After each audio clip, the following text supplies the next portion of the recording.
Frosthaven is a dark fantasy tactical RPG that evolves the board game experience into a fully fledged single-player and online co-op multiplayer video game. This spiritual successor to the board game Gloomhaven features unique characters, deep tactical combat, outpost management, and an ever-evolving experience as the game gets a new demo available tomorrow as part of Steam Next Fest and enters early access later this year. Let's take a look at the trailer.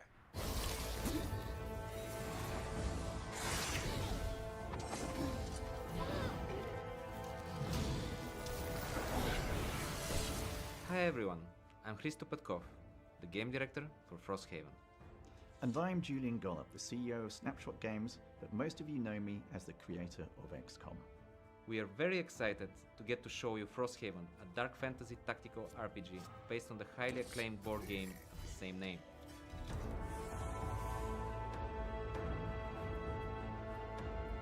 If you're not familiar with Frosthaven, it's a smash hit, award-winning board game that's the sequel to Gloomhaven. As fans of the board game, and with our expertise in deep tactical strategy games, we're thrilled to bring this incredible board game to life in the video game world.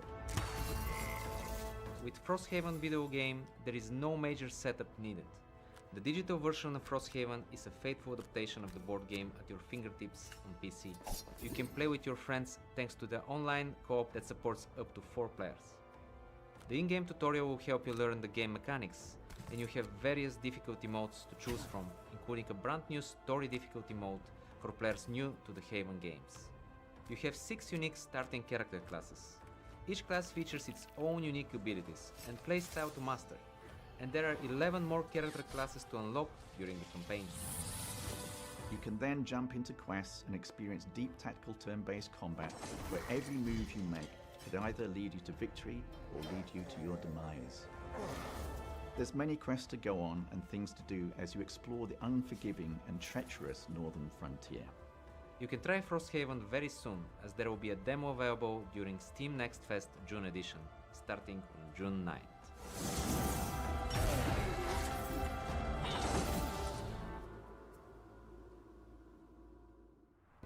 Now, if that wasn't enough game trailers for you, don't worry. Ugh. Another full hour of God. content for tomorrow. But there's this little thing happening between now and then called IGN Live. We'll be talking to the stars of Claire Obscure, Expedition 33, Squid Game, and How many minutes Rick we and got Morty. left? Plus getting new looks at upcoming games like Sonic Racing Crossworlds and Mind's Eye.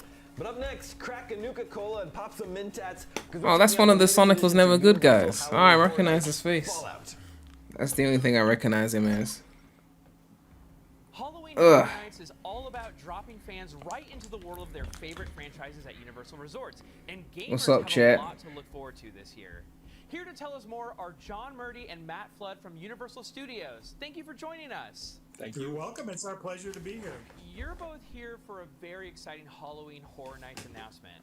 The floor is yours. Well, we're very excited to announce that Fallout is coming to Halloween. Prem went from streaming 12-hour events to commenting right before Sonic. This is IGN Live. I'm not gonna stream the whole of IGN Live, okay? These events are not meant to be streamed in full. At least not by me.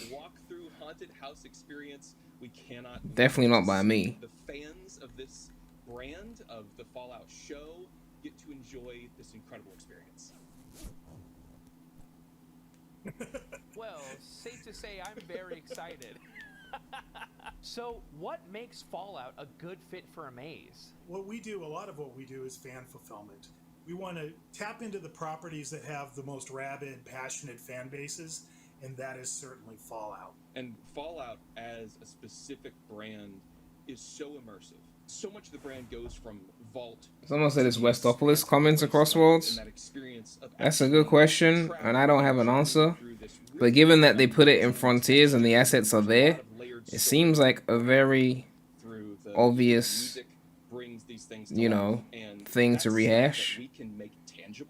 But if we're going down that route, then we should probably do Rail Canyon as well. Let's be real, like, we want Rail Canyon. Firsthand that there's Lucy, there's Maximus, there's the Ghoul. Someone said, what Sonic fan doesn't hate IGN? I don't think there's a reason to hate IGN. They're just a company, okay? They're just a company. set they're run by so many different people, and I don't think every single individual at the company hates Sonic. Okay, I don't think that's Really, I think realistic. Matt's team I and think my that team are doing is some people in do terms of hate story, him. Some kinda people are doing, like, indifferent Ace's towards journey him, with the and show from, you know, the minute we the only fall really hear was from the people made, that review the games, and right? raided by all the So raiders and all of that that's the carnage, only people that we hear to from. It's a going big out into the company, wasteland. so We wanna I don't capture think. all of those And I said iconic before, I moments from don't the think they've show. made an unfair review since the Unleashed review. I think that was the last unfair Sonic review they made. That was a long time ago. Since then, I don't think they've had a Sonic review that was unfair.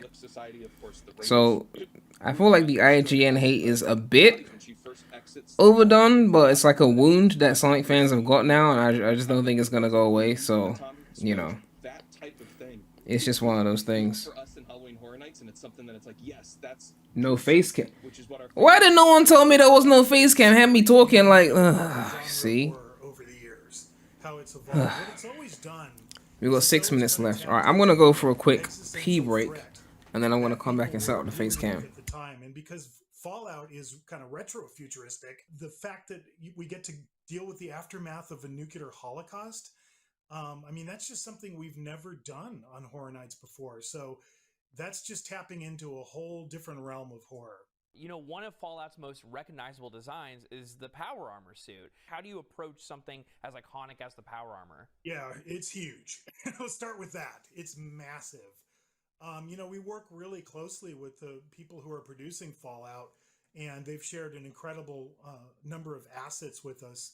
So one of the things that we requested and we got were the 3D files for the power armor, which is literally hundreds of individual files. So like as we're speaking right now, Matt and I and our special effects team are going through all of that, you know, to produce power armor full size. As John said, there was so much to pull from the show. Both coasts have found different really iconic scenes from the show to create in a very Halloween Horror Nights way. And in Orlando, we do have kind of a final battle moment, and not to reveal too much, but yes, T60s will be a part of that battle. You know, you talk about like you're telling the story of Fallout in the house, and I think, oh yeah, they've got to have like a writing team for a maze. What exactly goes into writing? We're looking at it. That's us. It's like, I mean, like there are times where you have to design mazes for movies and shows that aren't out yet. Like, how nerve-wracking is it to kind of watch something that you're adapting that you've been working on? And you mentioned working with like the producers of the show. Like, what does that collaboration look like when you're actually like kind of adapting it and rewriting it for a maze? Yeah, I think the big difference is obviously when you're doing a show and in a video game as well, dialogue is the primary way you're communicating story. But for Matt and I, we have to translate that into what we call visual storytelling. So while we do use, snippets of dialogue here and there, when you're in a haunted house, it's such a chaotic, environment. People are screaming, jumping all over the place. So you really got to figure out how to communicate it with visual cues. So that's a big part of what we do. But we are both writers, and we write these massively long treatments. They're usually about I think mine average 100 pages. And it's a narrative, but it's also a full technical breakdown, start to finish. It's literally capturing every single part and piece of every single scene down to the individual audio channels. It's that detailed because we need to spell it all out for our team so they know exactly what to create. And what Horror Nights is known for is our attention to detail. What we're doing is utilizing every element to tell these stories. So when we talk about being writers, yes, there are words on the page that we're writing, but it's oftentimes describing how the lighting is going to tell a story, how the sound is going to tell a story, how this prop or how this poster, and it's all those different elements. So there's a lot of cool styles of writing that go into what we do to bring these things to life. We want to have so many different Easter eggs, that maybe certain people won't particularly notice, but the real hardcore fans of the video game and the series, they'll pick all of that stuff up. So we really want to make sure that the houses we create are layered with that. That is especially exciting to me. Are there any specific Easter eggs maybe we should be on the lookout that you can tease? Well, I'm sure Pip Boys. Oh, yeah. I need one. I'm missing it. There's so many different like fictional brands that exist. All those things in the storefronts or in littered across the side. You'll see those little things. Ugh. You're All right. second, third time through the house, and maybe you get a chance to glance down, and you're not totally terrified. You can see a lot of those Easter eggs existing throughout the house. I'm thinking about Fallout, and I'm thinking about like the vault, the wasteland, the little towns, the super duper mart. Was there a set piece or moment that you were most excited to adapt for this game? For me, well, the wasteland obviously, because it's fun to go from the vaults. How's the volume levels? Environment, and then to kind of open it up into the wasteland. But for me, when I think of it purely from like what Horror Nights delivers, super duper fun. That to me was like, oh, I want to be in there with all those tools. And again, because we put Someone said I need Toy Kingdom from Sonic Advance 2 or Egg Rocket from Sonic Advanced 1. What's Sonic Advanced 1? I've never heard of that game before. I don't think you are sorry. I don't think you are sorry, Matt. I think you want us to go to both. And I've never heard of Sonic Advanced 1. Is that a real game? Yeah. For us in Hollywood, it's the Yao Guy Bear, you know? Oh. Yes. The video is echoing? What do you mean it's echoing? Like my voice is echoing or their video is echoing? This is coming to Halloween Horror Nights this year. Can you think of one, John? Hey, Matt. Well, This isn't a joke, this really happened. Think about What really things happened? that started in the, as a video game. I can think of one property that Yo, Chief Takinawa with the 7 months of continued support. Thank you so much for being a channel member. Hey, bro, long time no see. Hope all is well. Yeah, I've been back for a while. I've been back for a while making some videos. Yeah, that's it. That's the I think it's been like a week now. I think. But yeah, thank you so much for the support. based on the movie franchise and just one. Someone said my only problem with Sonic fans is the people who came after Frontiers. Saw a person say Amy is better than Silver and always has been. Well, I mean, Amy came before Silver, so I don't see what Frontiers has to do with that. I mean, Amy is a veteran character. I'm shaking. We're with 2 video games for the price of fun. Let's do it.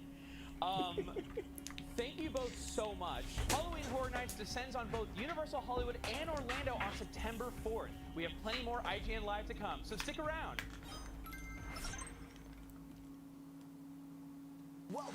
The problem is they think her personality in Frontiers is how she's always been. Well, I mean, that's just a classic case of people not going back and doing the history, which is common in a lot of long-running franchises. I can't tell you shit about the original Spider-Man comics. I watched the movies, that's about it.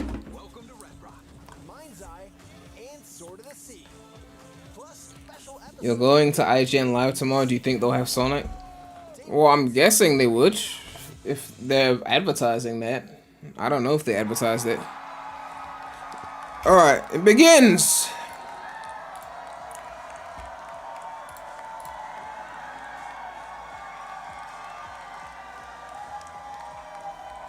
Someone said turn it up. Is it not loud enough for you people? What's the chat saying? How's the volume levels?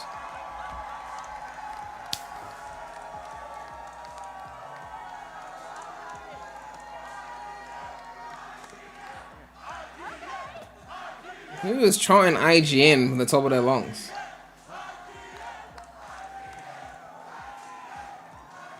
Show is silent. Okay, so I have to turn up then. Clearly. And welcome to day 1, I guess this would be 2, day 1 of IGN Live. Give it up for my co-host, Damon Hatfield. One of the Sonic was never good, guys. And Mark Medina. Thoughts on Carter 6? I'll tell you what. If you play the Carter 2, and then you play the Carter 4, that equals the Carter 6. Ergo, the Carter 6 was fire. If you're watching from home and you want to join in on the fun, we'd love that. You can grab tickets at IGN.com/live. Look at what you're missing. Get down here. Okay, coming up later today, we've got tons in store, including the cast of Squid Game, a new controller from Scuff Gaming, and new gameplay from... Where the fuck is the Sonic? Up stars of one of the best games of the year. Claire Obscure. Will you be streaming the previous Sonic Racing games before Crossworlds? Are there any Claire fans here? If I do, it'll just be All Stars Racing and Transformed. I'm not doing Zero Gravity. I'm not doing Free Riders. I could do Riders for the sake of it being the GOAT, but I don't know if I would. I need to do Racing and Transform mainly because I need to like really properly play them and like jog my memory on that shit. I did change the volume level. Did you not hear the difference? Do you not hear a difference?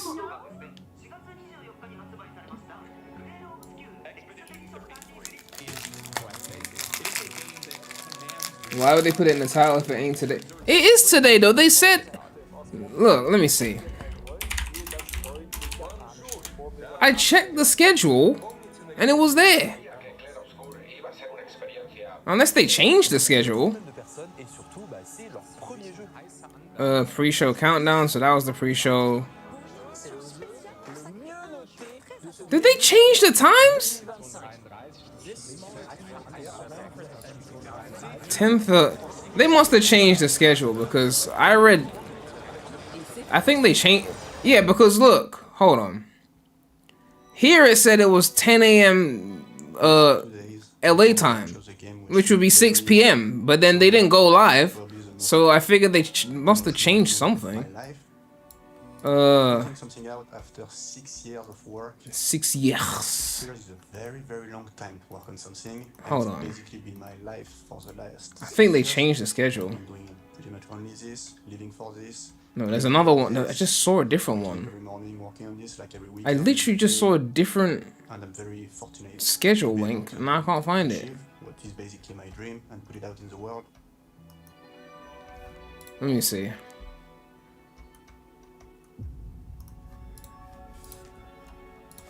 I think they might just change the schedule.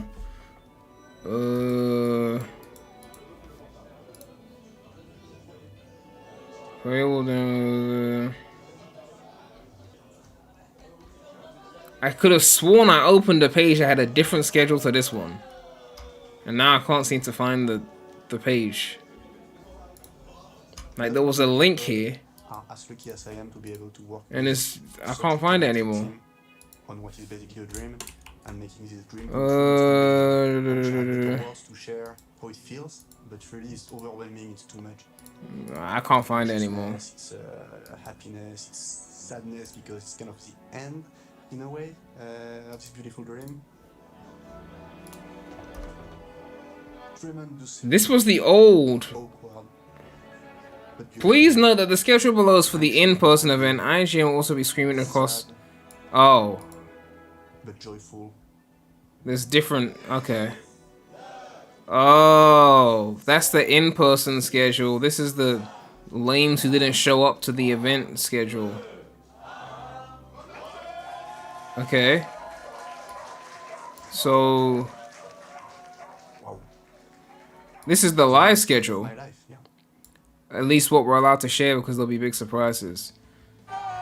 Okay, so the pre-show will be 6:30 p.m. UK to 7:30. So we are here.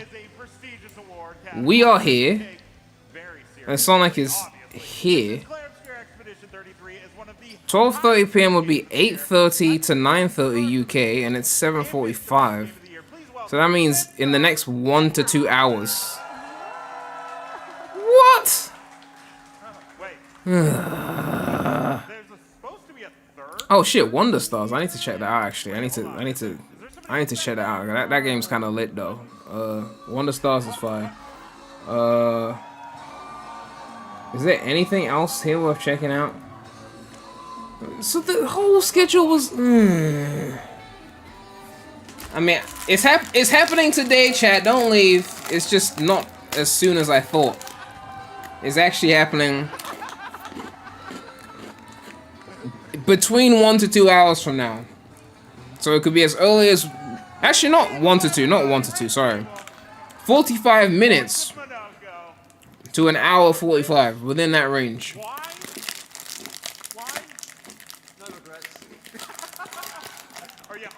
And just like that, half the viewers disappeared. I need everybody to see Kirsty with the glasses on. Okay, here we go. That's how I played the game. You ready? And it's just Whip up some it's transform. the greatest thing you'll ever see. I'm not gonna lie. Since I repaired my computer, and basically it's a new computer, I don't even think I've actually tested out a single game. I'm not gonna lie to you. I haven't tested one game. I kind of thought it might be cool. And now it's like I don't even know if it still works. Ben, what do you think? I don't even know where my controller is and if it's charged.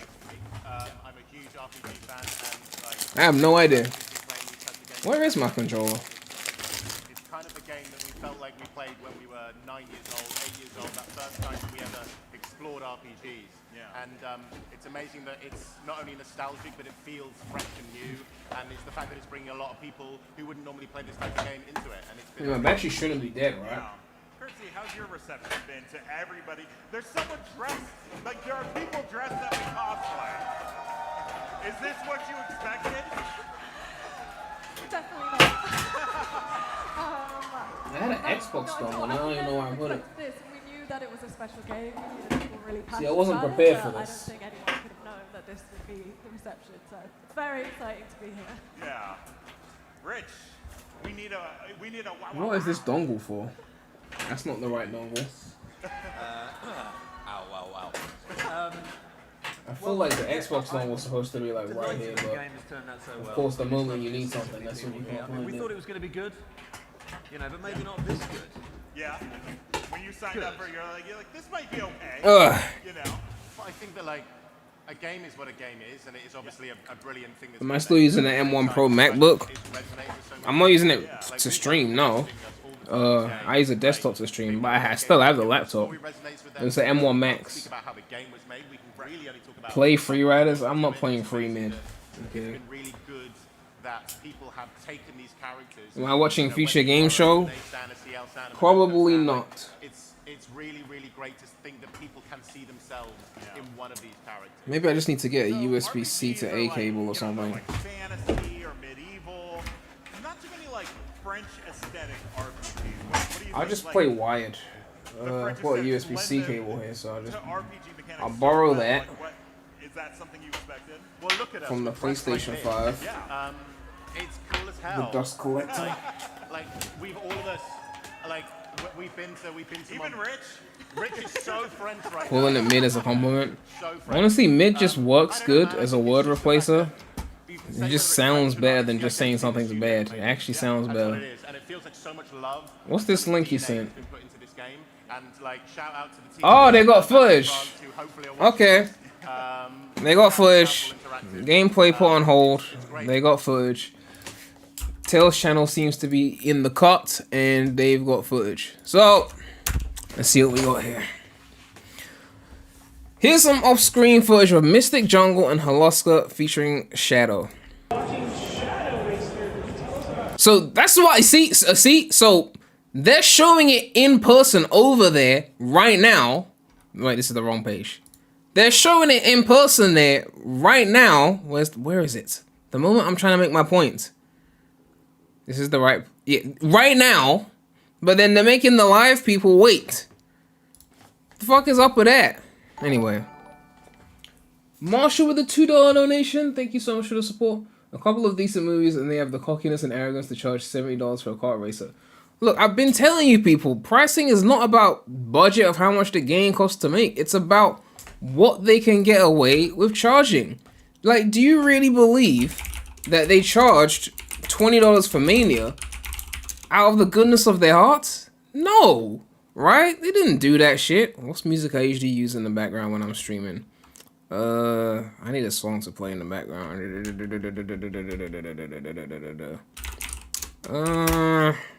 I'm blanking out. Yeah, I'm blanking out. Frontiers Fishing's too chill. We need something upbeat. Is that another link? Is there more? There's more. Okay, there's more. Okay, let's Aqua Road. Force it? No. Okay. I need something. Okay. You guys aren't coming up with the good shit. Okay. Rail Canyon. That's a bit too intense. Adventure 1 has got to have something. Let's go. Let's keep it simple. Actually, yes. Skydeck. Music. Let me open the second link as well. Did you guys really think, like, no, that's the same link again. I'm looking for the other one. This is the other one. Did you guys really think that they charged $20 for Mania out of the goodness of their own heart? No! They charged it for that because they needed a goodwill, because they didn't think it was going to sell that much, because Sonic wasn't in a high clout position back then. And honestly, classic Sonic doesn't sell that much anyway nowadays. So there was a lot of reasons why Mania was only 20. Today they would have charged at least 40, probably 50 or 60. Alright? It's all about company clout. And the reason why Mario Kart World is $80 is because Mario Kart 8 is the top 5 highest selling game of all time, and they have the clout to get people to buy the next one because people bought the last one. That's it. Right? If Mario Kart 8 was a flop and barely anyone bought it, they'd be charging less money for the next one to try and beg people to come back. Companies are pro-consumer when they're struggling and anti-consumer when they are winning. That's just how it's always worked, and that's how it always will be. There is no such thing as a truly pro-consumer company or pro-consumer company unless they've been winning for years and years and years and everything is still pro-consumer. Then maybe they're pro-consumer until they sell off the company to some other people, and then those people go and start doing anti-consumer shit, and then they become anti-consumer. But usually the guide is, if a company is struggling, then they become pro-consumer. When they're winning too much, then they become anti-consumer. That is why the PS3 had such an expensive launch in terms of the price of the system, because they were winning so much of the PS2 that they felt like we could charge a bit more. And then Xbox swooped in with the 360, and the rest is history, right? I say the rest of history as if Xbox won the console wars for its all eternity, when in reality that's not what happened. But you get my point, right? It's all about pro-consumer versus anti-consumer versus how successful they are. The movies are doing well, they're bumping up the prices of everything. That's it. Whether you want to buy it or not, I'm not here to tell you how to spend your money, because I'm going to buy it. And that's not because I don't care about price at all, but it's because I want to play the game, right? If it was Superstars, I wouldn't pay $90 for Superstars as a fan, right? I just wouldn't do that. I would wait for a sale. I have my own personal principles. Like, if I don't want to buy something, I won't buy it for a specific reason. Like, I didn't buy Colors Ultimate on Epic Games because I don't do Epic Games exclusives, so I didn't buy it. They sent me a free code for that one, so I played it, but I didn't buy it until it came to Steam. That's my own, like, I don't touch that. The price thing, I don't really give a fuck. I'm gonna buy it because I want to play the game. If the game looked mid, I'll just wait for a sale. Like, that's me personally.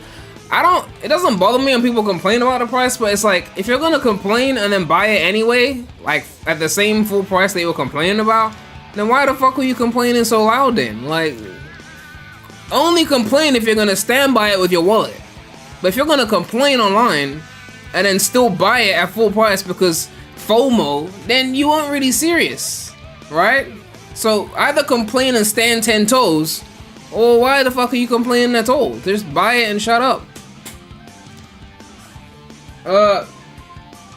Sheep talking out on $2 said could always play Seaside Hill Bailey Funk remix. I mean, I don't want to turn this into a song request stream because apparently we got footage to go through and an event. But I'll do this one before we get to the footage. But I don't want to encourage song requests. I hope this is not copyright. Oh, this is yours. That's like some Sonic Battle kind of art style. That's really sick. This is sick artwork actually.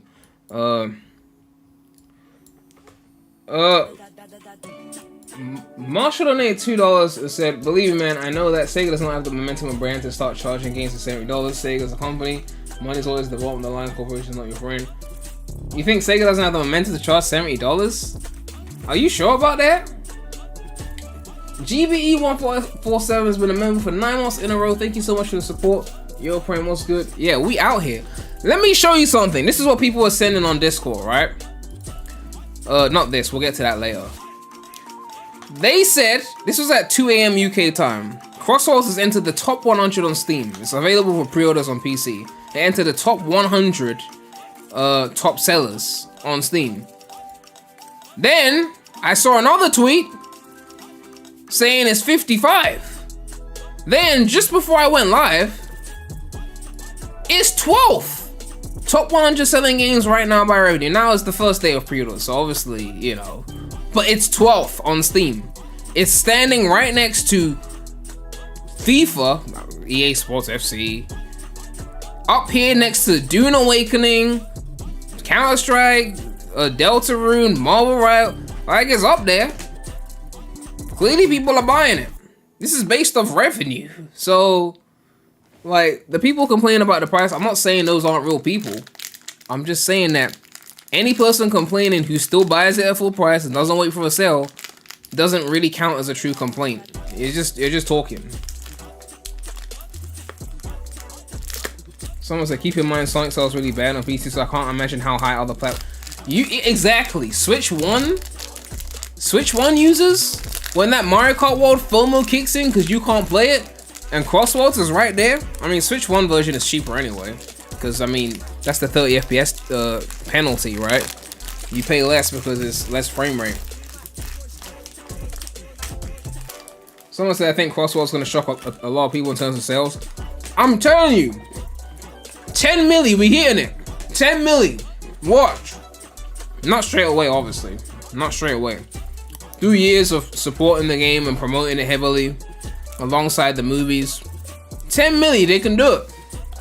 Okay? I believe in them. They're finally doing the shit that I told them to do. Tons of characters, tons of support. Support the game after launch. Tons of content, collaboration. They're doing all the shit I told them to do. Except, you know, bring back Jason. They don't want to do that part. But aside from that, the shit that I wanted to do, Mario Kart 8 sold 76.6 million units. It's the 5th highest selling game ever. No Mario game has sold more than Mario Kart 8. The only Nintendo game to sell more is Wii Sports, because that was like the ultimate casual experience. And they got, aside from Wii Sports, 3 other games about Mario. Obviously Minecraft, GTA 5. Mario Kart 8 is top 5 ever. Right? And it was only on 2 systems, Wii U and Switch. Right? So Sega, you have to get at least 10 million sales. If Mario Kart is doing 76 M's on just Nintendo hardware, Sonic, you need to start stepping the shit up. 10 M's at least. It's a multi-plat. It's on everything. 10 M's at least. Over a period of time, if you keep supporting this game, and that's the funny thing too, about the outrage on the price, people don't be thinking long term, because they're thinking about right now. It's expensive. What happens in 3 years, right?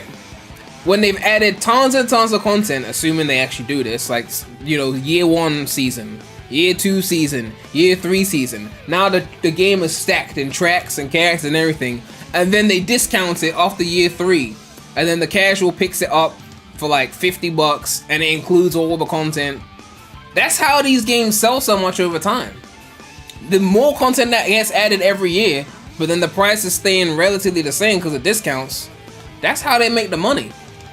The price that we're hearing right now that everyone's outraged about, that's just for the people buying on launch, who are the hardcore Sonic fans who are gonna buy it anyway.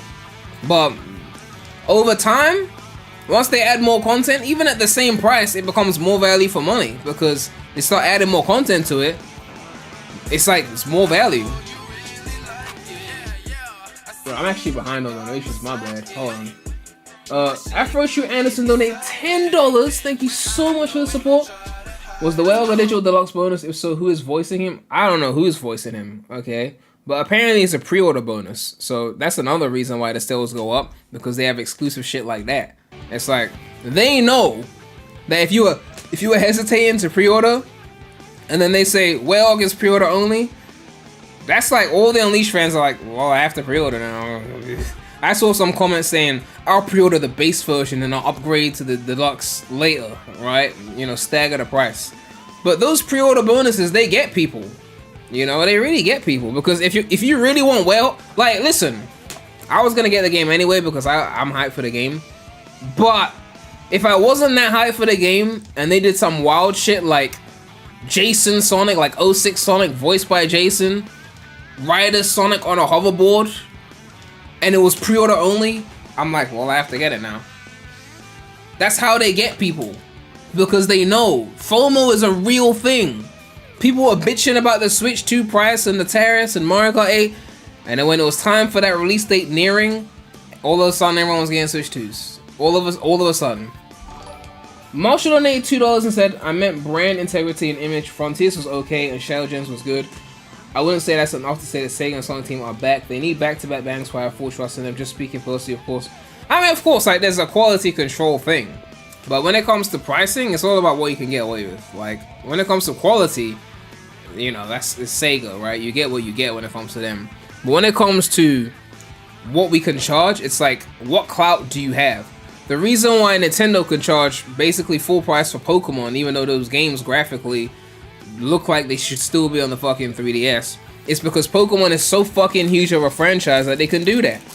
It's not got anything to do with the true budget of the game. That's just how it goes. Nintendo didn't need $80 for Mario Kart World in terms of budget. They just knew they could charge that because it's Mario Kart. Like, how many times do I have to say this shit? It is Mario Kart. It's all branding. They saw what every week you would check the video game sales, like all video game sales that week, Mario Kart was there. Every fucking week. 11 years before we got a new one. 11 years. That's why they knew. Right? Mario Kart 8 is so strong of a game, we're probably not even gonna get a Switch 2 edition of Mario Kart 8 with like updated performance because they know that will just overshadow World because Mario Kart 8 is so strong of a game. Is that crazy?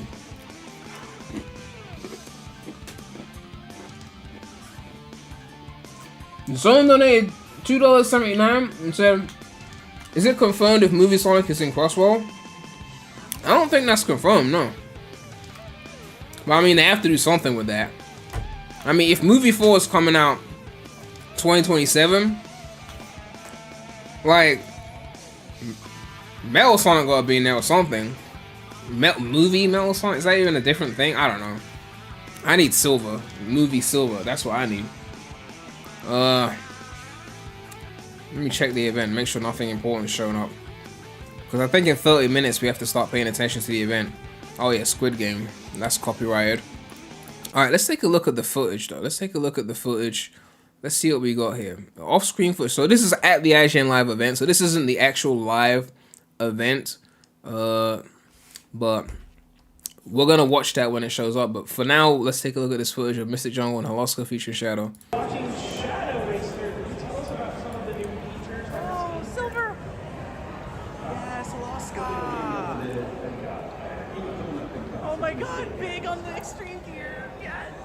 It's big on hoverboard? Oh my god, big on a hoverboard is crazy.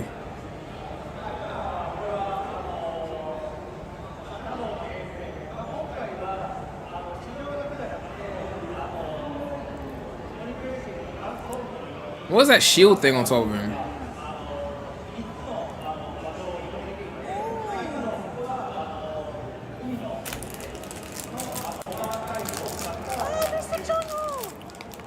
Oh, this is forces.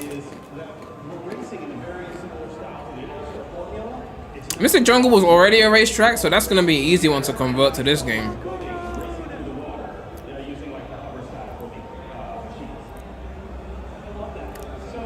I wonder if the live event that we're gonna react to is just this interview right now, but like filmed properly. It probably is just that.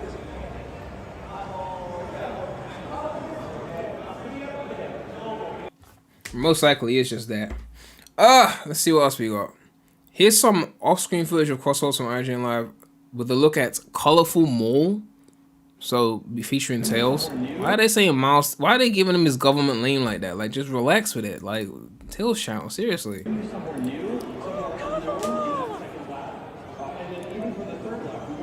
Is Colorful Mole from a game, or is that new? I'm like, I don't remember no Colorful Mole Zone. Yesterday, we got a brand new trailer for Sonic Racing Crossworlds. We saw a bunch of new crossover characters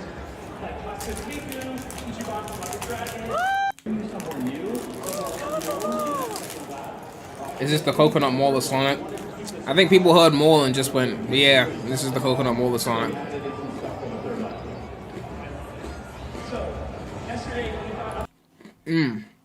Marshall 2 said, since the third movie teased Amy and Metal, since it'll probably involve time travel, do you think we'll get a chance to see Silver?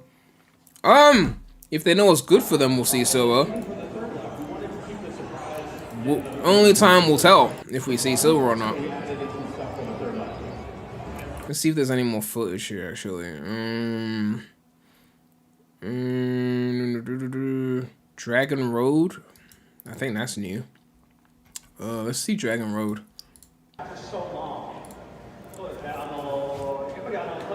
Dragon Road reminds me of that one track in Mario Kart 8. You know the track I'm talking about. I used to love that track. I forgot the name of it. There's so many tracks. There's so many tracks in Mario Kart 8 that I can't remember the names of all the tracks. That's crazy. Like, I could probably list every track in 64. But you try and name even like a quarter of the tracks in 8 Deluxe and you start to like stutter. Like, but yeah, there's a track in 8 Deluxe that this reminds me of. Dragon Drift, yeah. The game looks good. The game looks good. I can't, like, it looks good. It looks good. I can't hate. It looks good. Big is on a fucking Big is on a hoverboard. The only things that could let them down is if they fuck up the power-up balancing, if they didn't fix that. VAs are mostly mid, but we already knew that. And soundtrack, we'll see.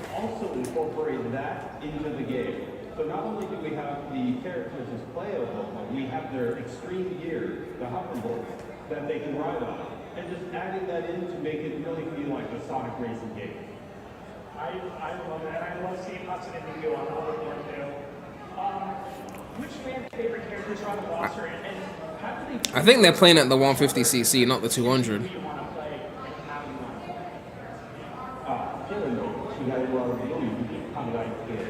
Is that the Unleashed boss? Like that bird thing? Oh my god. That's crazy.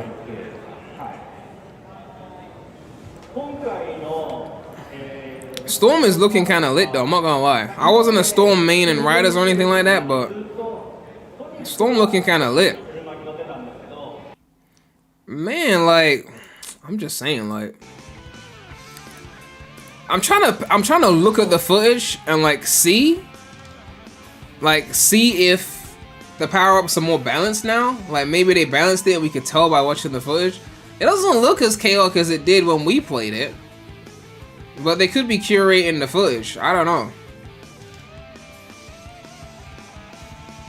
They could be curating the footage.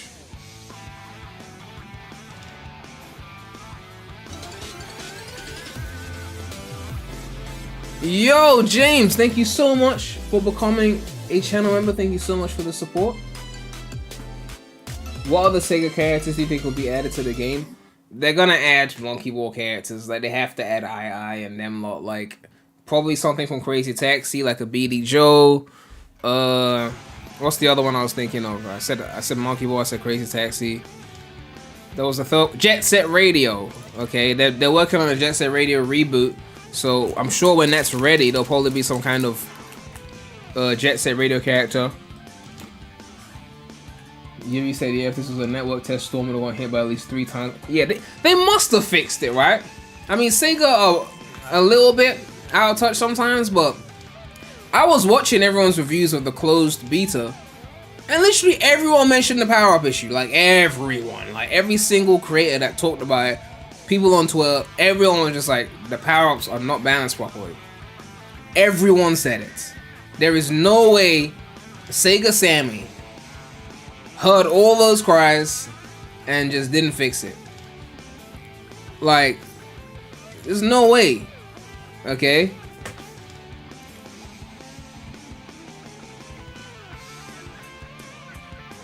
Like, for them to have not fixed it, that's a level of tone deaf that I don't think they are right now. Because if they were tone deaf, they'd still be doing bullshit. But the collaborations they're doing with this game, right? The amount of like the roster, 23 base characters, 10 free ones coming later, and then 15 paid crossover characters, the Sonic Prime characters, the Werehog, That's a total of 52 characters. They're listening to all the things I said. Spin-off games, crossover content, support the games over time. They're doing the things they're supposed to do, which to me signifies that they're paying attention, right? Now, are they being greedy as well at the same time and raising their prices? Yes, they are. But they are doing the things we said they should do, right? We have a game where we could play as Minecraft Steve and SpongeBob. SpongeBob's still a leak. Who made this image, right? How the fuck you got Amy before Tails and Knuckles? What the fuck are we doing here? Team Sonic goes first. Okay, you don't put Amy before Tails and Knuckles in any kind of Sonic list. It goes Sonic, Tails, and Knuckles in that order in terms of relevancy before you add anyone else. Even though obviously people like Shadow more than Tails, obviously. I'm just saying in terms of like in a character roster, how the fuck is Amy number 2 before Tails? Fuck.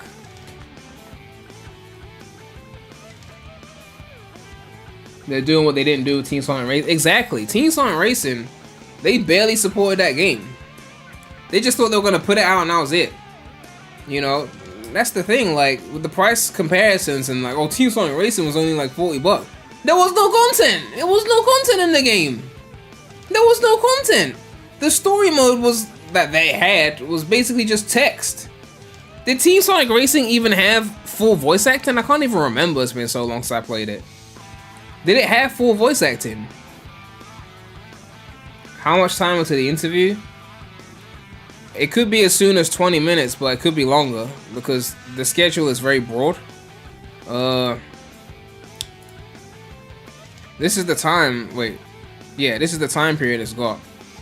So basically, we have to keep checking it. What's up, Bradley? Okay, TSR did have voice acting. So, okay, at least they had voice acting. Because if it didn't, then that's even more budget. Not full voice acting? Okay, so it wasn't full. It wasn't. Was it Rivals 2 or was it Rivals 1? That's what I'm saying when it comes to voice acting. I mean, I don't know how much the chat actually played Rivals. That was a long time ago, but, you know. There's more footage. It was Rivals 2. Okay. If it was Rivals 2, that's fine. But yeah, TSR just got killed on Arrival, and honestly, foundationally, TSR had issues because they were trying to do that team mechanic, and Iizuka was still in his make everything easy mentality. The tracks were too wide. There wasn't any tight drifting. It was all about carrying your teammates because you're playing with little children or something. I don't know what the fuck. Iizuka's whole interviews during that era was like, there were kids who were struggling to play, so we made it team-based so we could carry your team. Bitch! Raise the difficulty, make the turns tight. That's how we play kart races, okay? Okay, new one. Let's check this one out. A look at Sand Road and Dragon Road featuring Ichiban. That's the Yakuza character, isn't it? Man, this dude's vehicle is huge.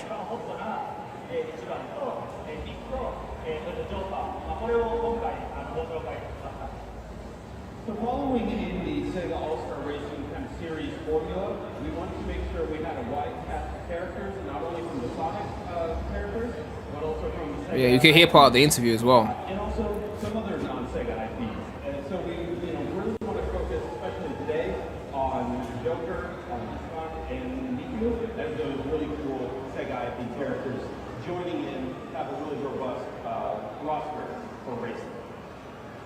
I think they fixed the power-ups. It looks fixed. It doesn't look as chaotic. How do you decide on doing a Minecraft collaboration? Someone said there's no story mode confirmed. I haven't heard anything about story mode, honestly.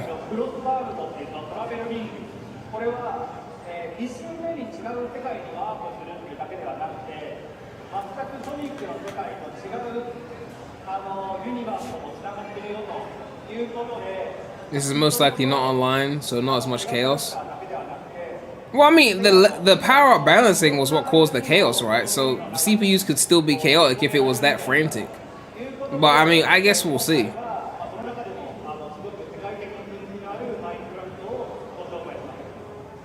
It's not confirmed. The leaker just said they haven't seen anything about it.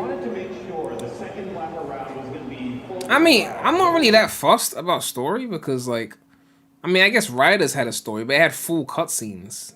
But it's mainly just play through the tracks, right? It was play through the tracks and they added a few cutscenes in between.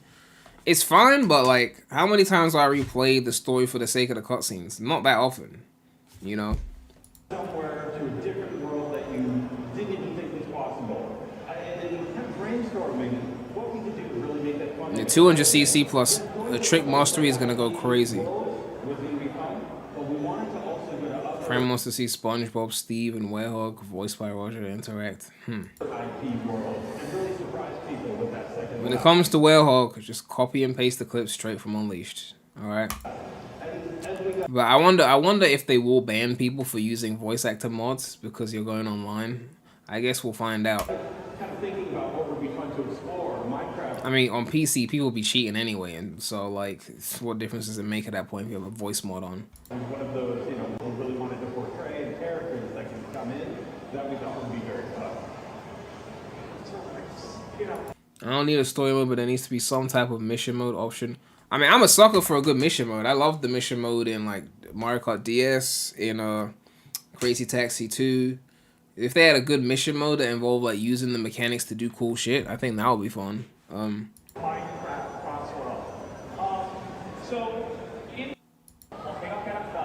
It's not the same, but I use VA mute mods on Tekken 8 and they haven't been banned. Yeah, I guess it depends on how vigilant Sega is with that. You know, I mean, I just want to put some Jason on, that's all. You know, I don't think I should get banned for wanting to hear Jason. You know. And also Pete Capella for silver. Oh, if we get Pete Capella mod for silver, then I might have to main silver on the hoverboard because that would be crazy. The It's No Use. Woo! You shoot like the bomb and then you hear the It's No Use. Take this. Woo! Ah. And also some other non-Sega IPs. So we, you know, really want to focus, especially today, on... Is Tom Kenny voicing SpongeBob?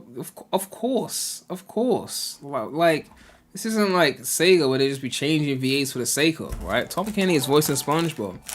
Okay. Marshall Nate $2 said, I can't stand Roger Sonic either, but the man is a talented actor and has range. The man voiced Ezio, for God's sake. Look! That's great. If they want to put Ezio on a hoverboard and put him in the game, I will main Ezio, okay? I really would. On a hoverboard, maybe he could have one of those, like, you know, what was the ship that he was in AC? The point is, I'm not here to diss voice actors, but everyone's got their preference. I'm just saying, a game like Crossworlds, if they just put in like a 06 Sonic, like a Rider Sonic model in there and just put Jason on that, like just give me the option, I would love that, okay? I don't want to have to use mods and risk getting banned just because I want to play online. It's so funny that we have to actually factor online in because usually they don't be doing online, but now we have to factor it in.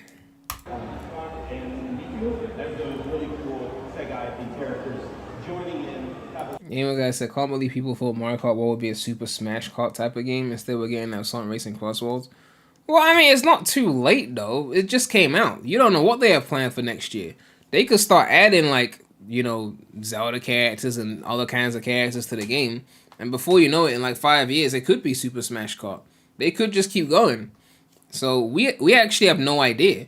They could decide they want to do a Zelda open world in Mario Kart World and add it as DLC. And then add a bunch of Zelda characters, and before you know it, it's now becoming Super Smash Kart. That's the thing about supporting these games for years. You don't know what the game's going to turn into. If you had told me when Mario Kart 8 came out on the Wii U that it would become the definitive kart racer, I would have been like, hell no. You couldn't even hold 2 power-ups when the game first came out. That was not no definitive kart racer when it came out. But over time, they won me over. You know? Flowing Cat said, I just want this to underperform because Sonic needs to learn its place. So glad Mufasa beat Sonic because they were heroic. I don't think Sonic needs to learn his place though. Okay, what place is that? Because like, if he's doing better because he's making better products, then he should do better, right? Like, why would I want it to? I would only want it to underperform if they're doing like bullshit in terms of the game quality, right? If they're doing cut corners and not really taking the game seriously, then I want it to underperform. The price thing is why you want it to underperform. But the price thing, like, let's be real. Hardcore fans will buy it at that price. And then in like 3 to 6 months, they're gonna discount it anyway. It's gonna come out, what, September? By Christmas period, there'll be a discount. So all the people who are mad will be buying it by Christmas anyway. So at the end of the day, if the game is good, it should sell. You know? Yeah, Mario Kart 8 was definitely vanilla when it came out. Okay, the most surprising everyone lost my hat was Steve, Alex, and the Creeper from Someone said, imagine wanting a game to underperform. I mean, I definitely want a game to underperform if they're doing the wrong thing. Like, I wanted Superstars to underperform because I wanted Sega to know we don't want this shit, okay? We don't want this.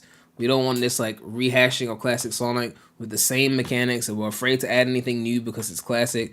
And the leak said it was a modern 2D game, so I was salty, but, like, I wanted it to underperform to teach Sega a lesson that we don't care, okay? You can add classic Sonic as a bonus character in Crossworlds, but I'm not trying to buy full classic Sonic games with the same copy-paste mechanics of the 90s, okay? Make a modern 2D game and chill with the classic shit, okay? Seriously. So that one, that was different. But if they make something that's really good, I'll have to admit it's really good, right? Like, obviously, Mania was great. Like, that was great. But Superstars just felt like another cash grab.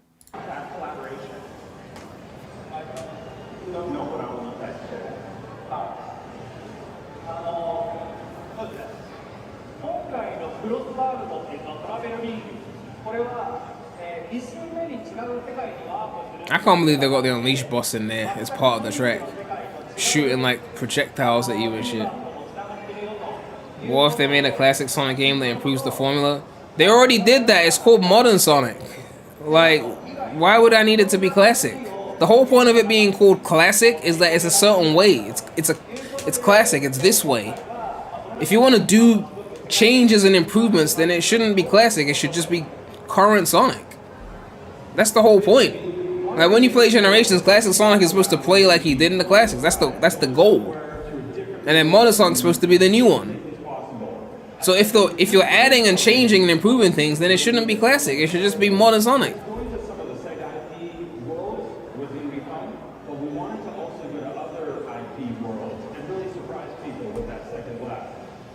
All the footage I look at of this game, it looks fun.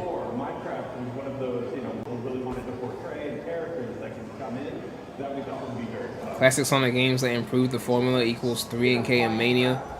Okay, I mean, every classic game improved the formula except for 1 and CD. 1 is the first one, so it birthed the formula. CD is mid, so obviously it didn't improve shit. 2 obviously was an improvement over Sonic 1. And then 3 and Knuckles improved Sonic 2 in certain ways, but I don't think it was better, but that's a different debate. But it improved in certain ways. And then Mania improved it in certain ways too. That doesn't mean I think those are definitive over Sonic 2, but I'm just saying they improved certain mechanics and things like that. But yeah, CD didn't improve anything over Sonic 1. I can't think of a single thing it did better than Sonic 1, honestly. Is there any more footage? Let's see. No, I think that's the last one. Alright. But yeah. I think they should be getting to Crossworlds soon.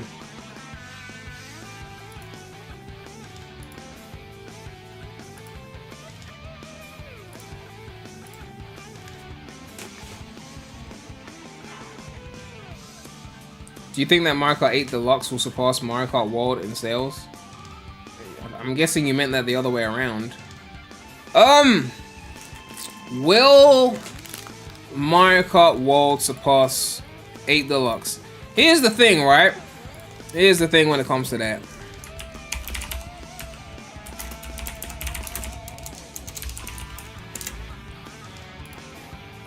The Switch 1 sold over 150 million. They're about to beat the DS and most likely the PS2.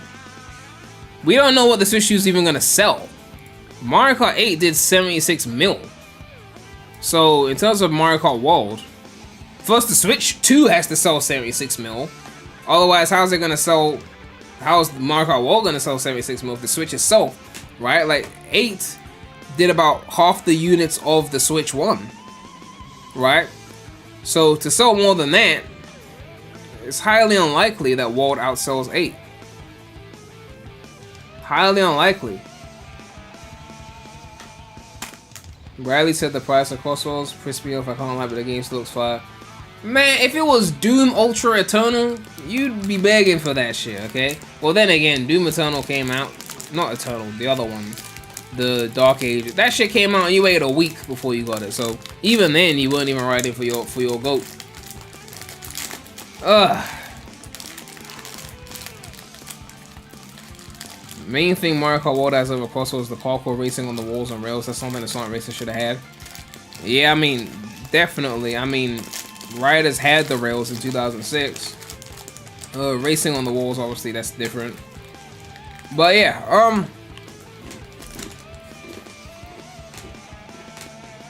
for Mario Kart World to outsell 8, that's really fucking hard. Really fucking hard. Because it also relies on the success of the platform. I'll give you another example. Right? Oh look, it's Sonic 1. Sonic 1's done 40 mil. I'll give you another example. If I can find the example I'm looking for.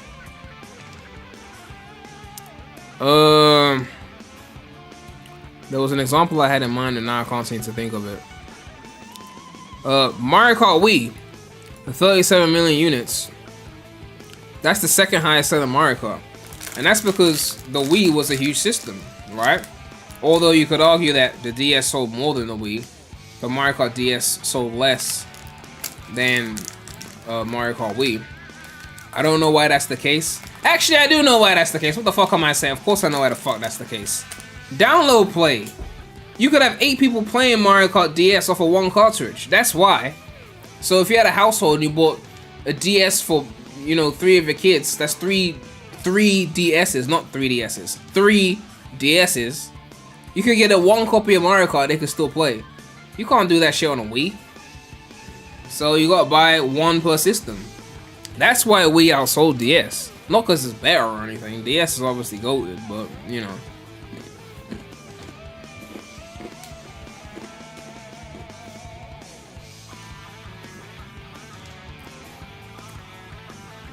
But yeah, even though the Switch 2 sales are crazy right now, like I saw a stat that said,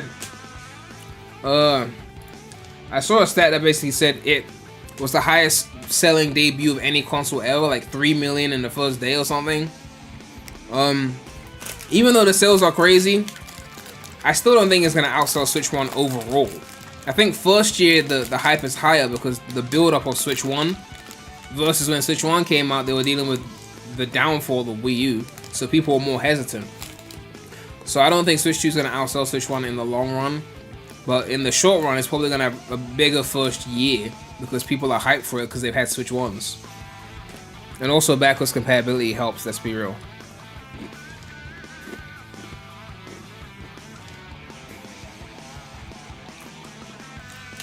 Gamer Guide, you don't even have a Steam Deck.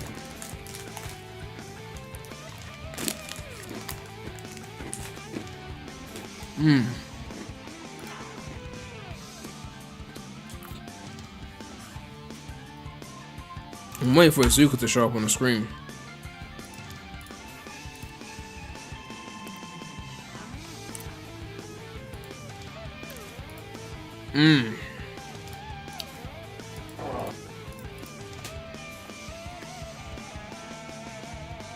If Rumble doesn't come out by when do you think it's... I mean, I don't know what they're doing with Rumble. I have no idea. You don't need it anymore. You're getting a PS5 next month. A PS5 to play what? Everything on the PS5 is on PC. I mean, GTA 6 is next May, so until then.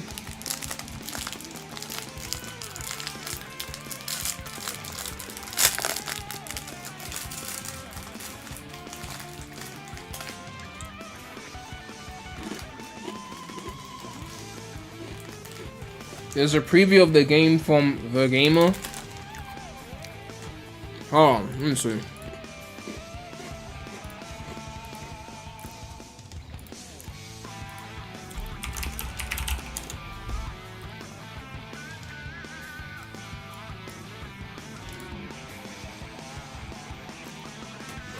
Where's the I don't see the preview.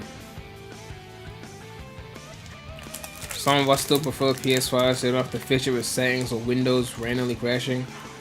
Yeah, but we were talking about a Steam Deck, and a Steam Deck doesn't run Windows. At least it's not sold that way. It's an article. All right. Also, 1.75 million subs, and they're getting like 150 views on videos. That's crazy. It's hard knock life out here. Sonic Racing Crossworlds is closer to stealing Mario Kart World's crown than you might think. Woo! Is it really happening this year? They said closer to stealing the crown than you might. That's crazy. They said Sonic Racing Crossworlds wasn't really on my radar when it was announced, but that's changed after playing it. I swear, that closed beta, when you try the game, you're like, holy shit, I'm having more fun than I expected to be having. It hits different. Because you're going in thinking, Sonic, they're gonna fire the show. And then you're like, I'm having fun? I want to keep playing? What is this? Like, single player effort? Crossworlds has a lot of unique features and is much more focused on traditional racing than you'd expect. It's also fast-paced, gorgeous, and has some great energy to it. Even though I've been a lifelong fan of Sonic the Hedgehog, obligatory bad games mentioned, I've never really got on with the racing spin-offs. While they're decent fun as far as racing games go, and clearly have a lot of love for the source material, they always felt a little off to me. For a series that's as laser focused on speed as Sonic, the racing games have always felt a little slow. They weren't slow. It wasn't until Mario Kart did 200cc that they started to feel slow by comparison. And they usually want enough unique qualities beyond the Sonic of it all that would make me choose it over playing 8 Deluxe for the millionth time. How old are you? Riders was unique. Before there was an 8 Deluxe, there was Riders, and that was unique. But, you know, I'm old now, so the reviewers could be like 22. You don't remember Riders, do you? So when Sonic Racing Crossworlds was revealed and cruelly set to release in the same space as Mario Kart World, which doesn't make a difference, they're not even on the same systems for the most part, I figured history was going to repeat itself again.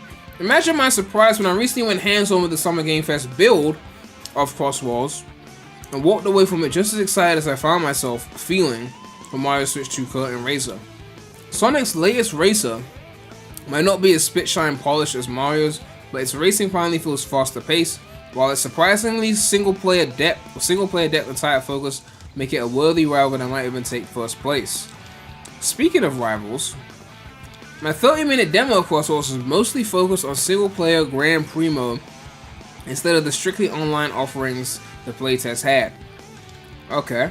This build had a few more bells and whistles to do as well, including a bunch more vehicles to choose from, like the iconic hoverboard Battle Gears, and 3 new playable characters in the form of Jet, Wave, and Storm. After picking Jet and a Battle Gear because I'm basic Riders diehard. So you're a Riders diehard, and you said that Sonic didn't have anything unique against Mario Kart, but you're a Riders diehard? Okay, sure. I was off to the race with an interesting new mechanic in tow. Rivals. Grand Prix Cups pits you against a random racer who will be your worst enemy on the track and always seems to be one step ahead of you, taunting you about that fact they overpassed you. This is basically what Mario Kart like 64 used to do, where they always had one person that was always taking the piss, one AI that was always ahead of you, always trying to win. But now they're saying that they actually taunt you about it, which I think I heard that in the footage. Like there was some serious taunts in there.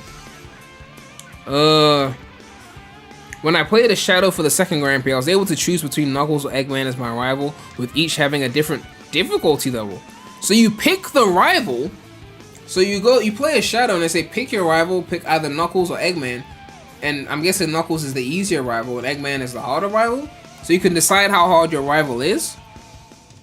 In this case, Jet's rival was Shadow, and the two even shared a cute line of dialogue before the races began. It's a small thing in the grand scheme of things, and more of an in-race target than a big gameplay tweak, but it's a detail that suits the characters and their constant rivalries well, alongside giving the Grand Prix a dash of flavor other kart races are lacking. Logality donated $5 and said, "Hey Prem, what is the most you're willing to spend on a video game? $90 is really pushing it, but I'll buy it anyway because I'm a Sonic fan." I don't know what the most I'm willing to spend is. It just depends on how badly I want to play the game, right? Because, like, I'm an Assassin's Creed fan, but I haven't been liking the shit they've been putting out. And usually I buy it day one because it's AC, but this time I was like, like the latest one came out and I forgot about it. I just didn't buy it. But it's in my wish list on Steam, and I'm sure at some point I'll get a notification saying there's a heavy discount on the game, and I'll be like, sure, why not? And then I'll get it. When you're heavily motivated, you spend more. That's all it is. When you're less motivated, you spend less, or you don't buy, or you wait for a sale. So I wasn't motivated enough to buy AC, so I didn't buy it. As for Crossworlds, I'm heavily motivated, so that's why. But I can't tell you an exact maximum cap because it depends on, you know, what your financial situation is that month, how much you want to play that game, you know, what franchise is it, you know. There's all these things at play, right? I mean, if they dropped the Heroes remake and it looked perfect and there was like barely any flaws, I might drop money that I wouldn't usually drop on a video game just to play it. But most people wouldn't drop that amount of money for a game like that, and just like I wouldn't drop that amount if it was, you know, a Colors remake or something that I don't care about. It just depends on how much you want to play it. Like, if the thought of waiting for a sale hurts too much, then you probably really want to play that game. If the thought of waiting for a sale is like, yeah, I'll wait for a sale, you're not that fussed, you can wait. It's about how badly do you not want to wait, basically. That's what it is. Unless it's Nintendo, because they ready discount their shit. So it's like either you buy it or you don't, you know. But yeah. Rivals aren't the only unique thing that Grand Prix brings to the table. Beyond the promise of a super racer, wink wink nudge nudge. Let me make sure that Iizuka's not on the screen yet before I keep reading actually, hold on. Alright, he's not here yet. Joining the roster after being each cup, the single player modes also have a ton of customizable abilities for each racer. The menu was a little overwhelming for a casual game like this, but being able to choose to perform air tricks more easily, reach the first level of drift faster, so you saw about the tricks. Yeah, that's good. Fast-paced frenetic racing that fits Sonic like a glove. That brings us to the thing that matters the most, how Sonic Racing Crossworlds actually feels to play. Like I said before, I found previous Sonic races a bit clumsy and lacking as much energy as something like CTR or Mario Kart, but Crossworlds is a big step in the right direction in many ways. Not only do all the races have a lot more going with plenty of animations, unique dialogue exchanges to really hammer the Sonic vibe home, racing feels much faster and more skill-based with how important drifts are. Thank you! This is why it's gonna be better than TSR. This exact thing here that I just highlighted, okay? It might have been because I was using the boost-based battle gear instead of a car, but races finally had the pace I wanted and had me turning with each corner like I was about to fall off the ball from. Exactly!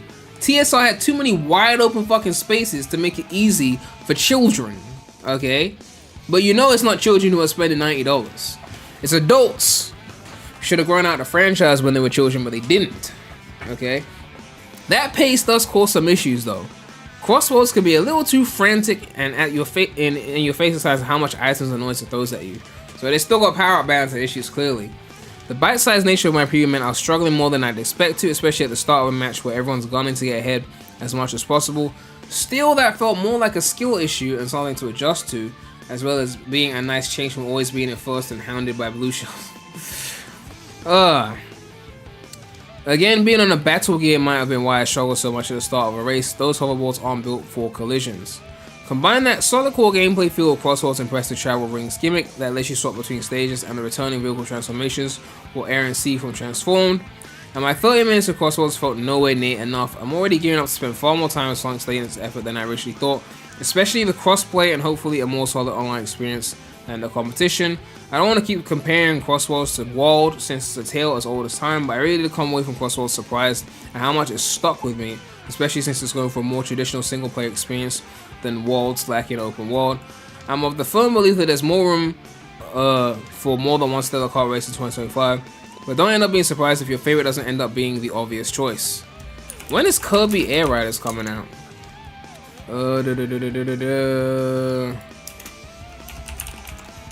That's 2025 as well.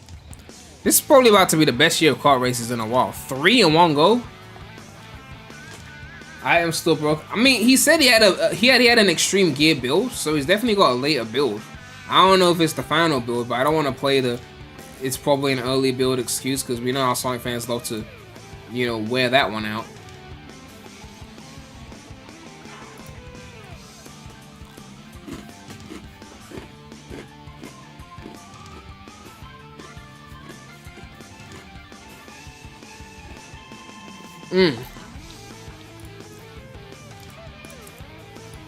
Alright, Sonic's gonna show up ideally soon. Oh wait, hold on. More news, hold on.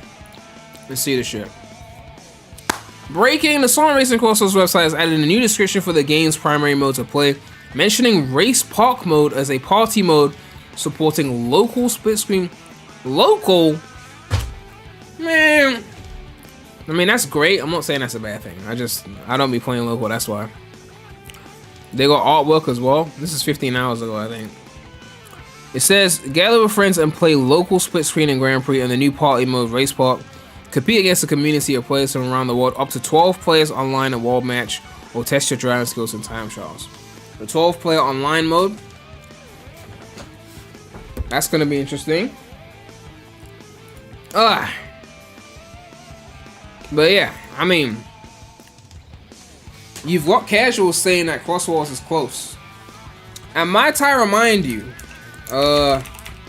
although I am not one of the transformed glazers, I know some of you guys love to glaze that game.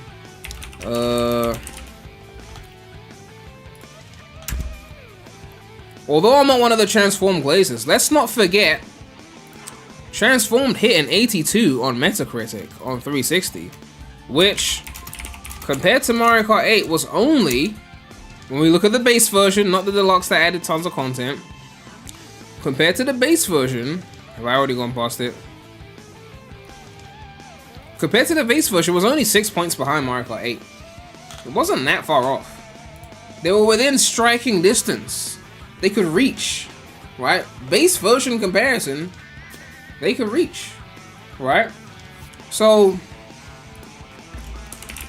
let's look at Mario Kart World's Metacritic. Mario Kart World's at 90, so it's got 2 points higher, but it's only got 7 critic reviews as opposed to 82 critic reviews of Mario Kart 8. So it could still fluctuate, but let's say it settles around 90 to 88 again. If Crossworlds even gets to an 85, right? Yeah, it doesn't beat Mario Kart, but if they were 6 points before, or 6 points distance before, and now they become 5 or as low as 3 points distance, I see that as a win, right?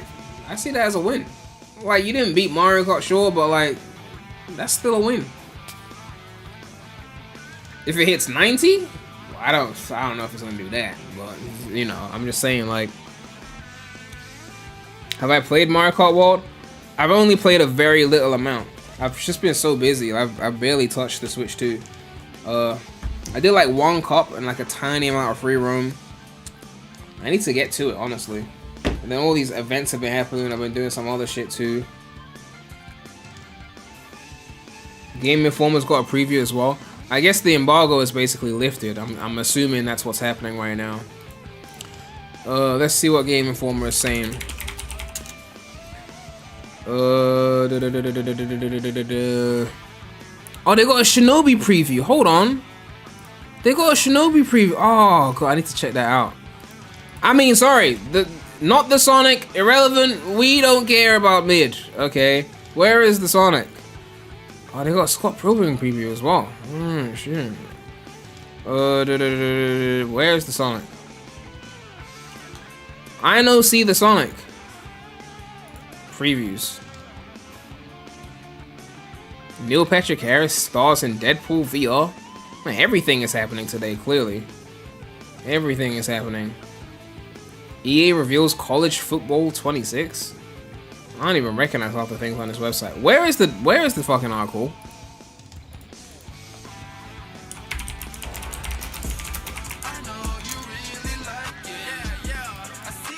YOLO Galaxy with the $5 donation. Thank you so much for the support. Is it just me or is the Sonic GIF and Super Chat's missing an arm? Just something I noticed when I started watching the stream. It is missing an arm. The GIF I found was missing an arm. I think when I picked it, I didn't notice, and then once I had already used it, it was there, and I haven't replaced it since. But yeah, I do need to sort that out at some point.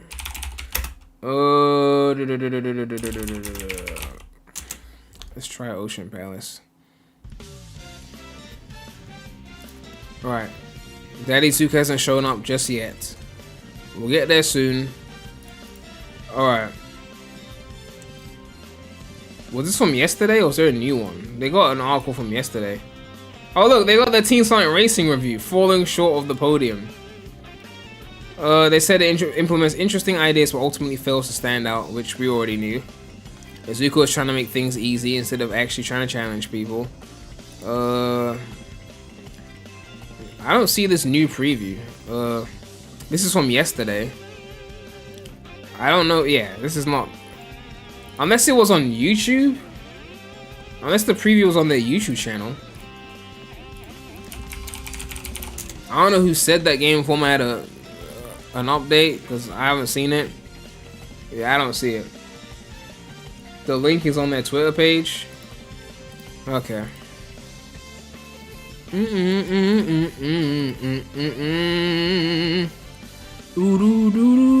In a strong year for kart racers, Crossworlds makes a compelling case to be mentioned alongside the heavy hitters.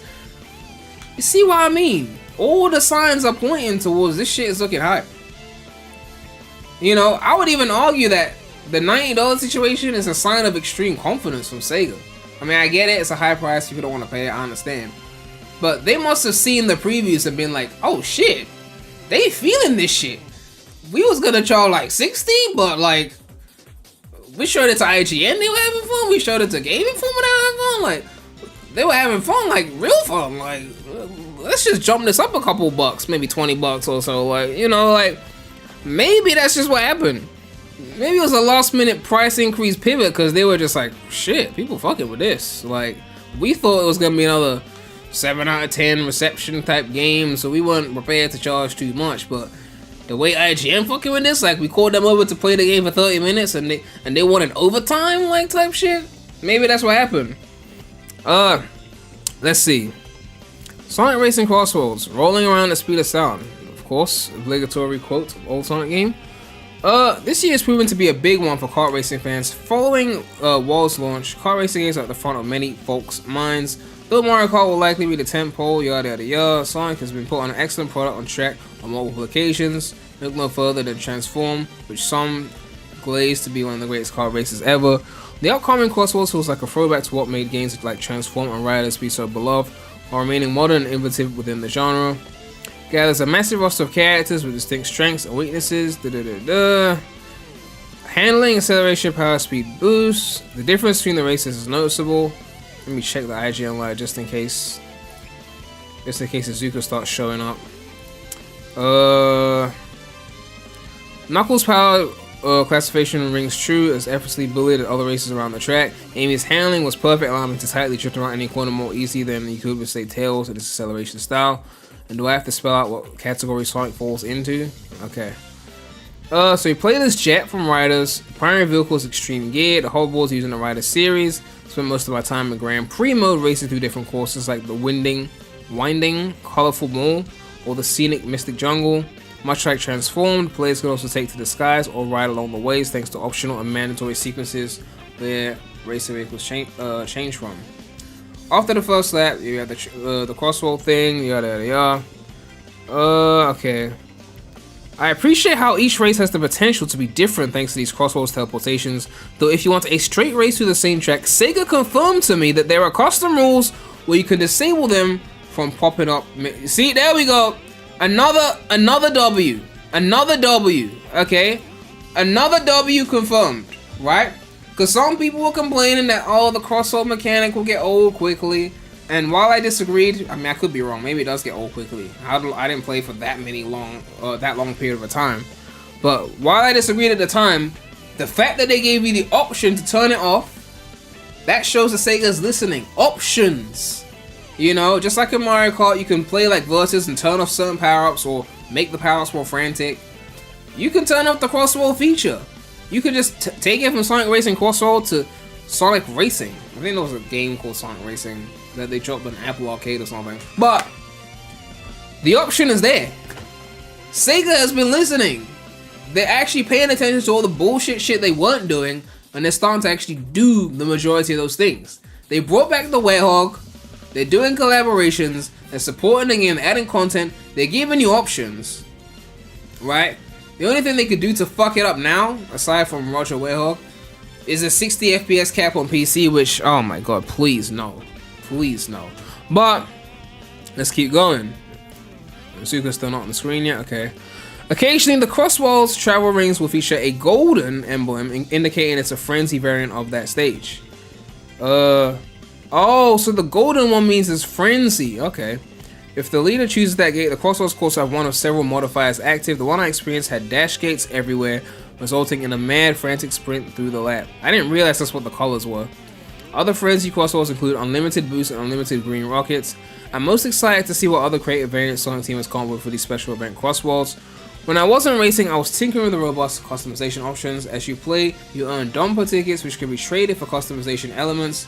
In addition to improving character attributes to make them handle to your liking, you can also dive deep into modifying the myriad vehicles in each character's garage, from applying cosmetic improvements like fully customizable paint jobs, decal placements, auras, and horns to altering. Okay. Before each race, I can choose a gadget plate, which you can customize through the main menu. Available customization in this build included making the green rocket bigger, starting each race with 2 boost items, and my personal favorite, the ability to hold 3 items instead of 2. Okay. I was pleasantly surprised by how in the weeds you can get while making a character and the vehicle play how you want. Though it will be difficult to overthrow Mario Kart as the king of karting at any point in the near future, Crossworlds makes a strong case for 2nd place. Well, I mean, you know, I guess we take what we can get, right? Through tight controls, inventive courses, and outstanding customization, Sonic Racing Crossworlds looks poised to further bolster an already strong kart racing year, and it will be released on all the systems. I mean, look, the signs are looking good, okay? The signs are looking good. Crossworlds is looking like it's gonna be a very solid racing game, okay? Does that mean it'll be flawless? No. Which racing game is flawless? Okay. Even Mario Kart DS had snaking, so. But it's looking like it's gonna be really fun. Someone said we manifesting it, Sonic taking the crown. I mean, I don't think it's gonna take the sales crown. And based on Mario Kart World's Metacritics, I don't think it's gonna take the Metacritic crown either. But it doesn't matter, because if they can move 10+ million units, it shows that the demand is strong. They don't have to beat Mario to show that they made a successful game. They just have to make a successful game, you know, and they'll be straight. It's really that simple.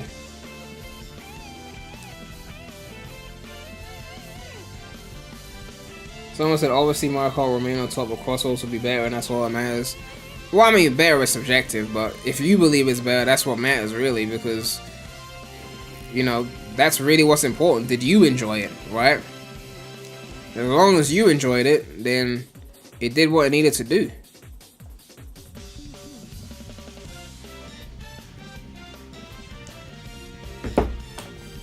Will I stream Sonic R at some point? I don't know. That's not really something I thought about. Maybe if Sonic R gets a decomp, then I'll stream it for sure. I want to play Sonic R at like 144 Hz, see how that feels. What's my favorite Sonic story? In terms of like cutscenes, either 06 or Rivals 2. In terms of general plots and like the best foundationally, Adventure 1. Rivals 2 and 1 streams in the future. I streamed both those games before. Well, actually, no, I did a playthrough of Rivals 1. I think I did a stream of Rivals 2. But yeah, if those games get decomped, I need to stream them as well. Like, I need to do like decomp streams for all these games when they get decomped. Have I tried Free Riders No Connect patch? I told myself I wasn't going to touch Free Riders unless I did it the proper way with Connect. So, because I can't have my first experience of the game be intentionally the improved version. I have to try it in its original intended form and see how I feel about it in that form before playing it in a way that's been modified to be improved. Just like Secret Rings, you gotta play it with the motion controls to really experience it the way it was designed.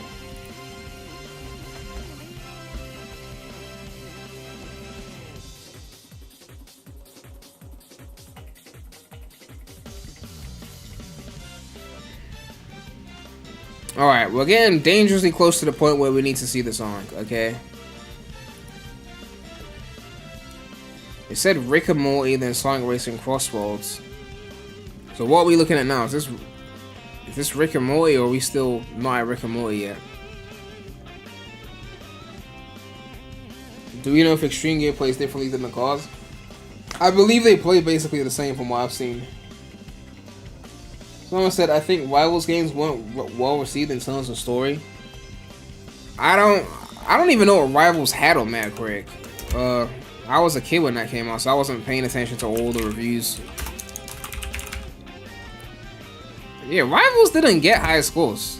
That's crazy because Rivals 1 and 2 are really fun games. I don't see how they could be in the 60s.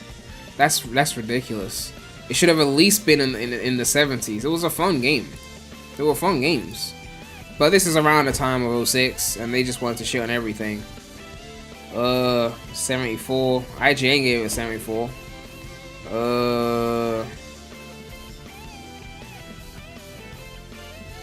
Game Brink. Take 1 part Sonic, add in 1 part Racing, mixed with 2 parts Cheap Deaths, and you got Sonic Rivals. Fans may like it, but I think most should stick. Cheap Deaths? You die and they revive you in like 2 seconds right where you died. You acting like you had to like restart the level. Skill issue. GameSpot. Frustrating. Yeah, skill issue.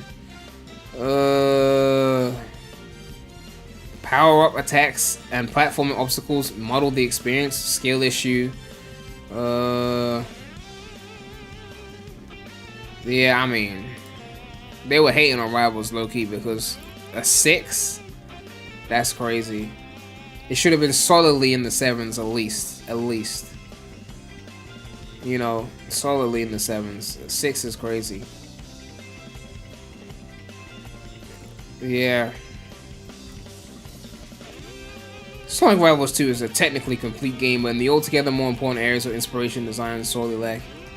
Yeah, I mean, am I nostalgic for Rivals? Yes, but I still think it should have been at least in the 7s. 6 is wild. I don't think it should have been in the 6. Especially not Rivals 2. They improved so much compared to Rivals 1. Future game show in 5 minutes. Well, we got Crossworlds to deal with, so we're not really watching that.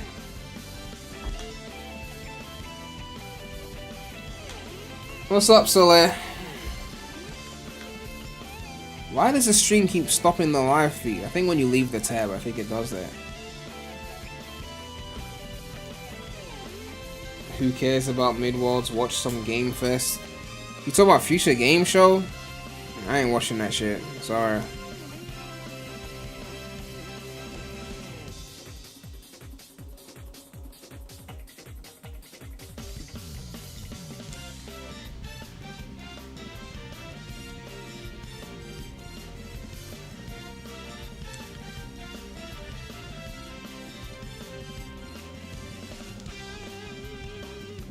Being a Sonic fan sucks. Literally every game people don't like is always skill issue get good, even if most of the time, even if it's true most of the time, like what's even the point?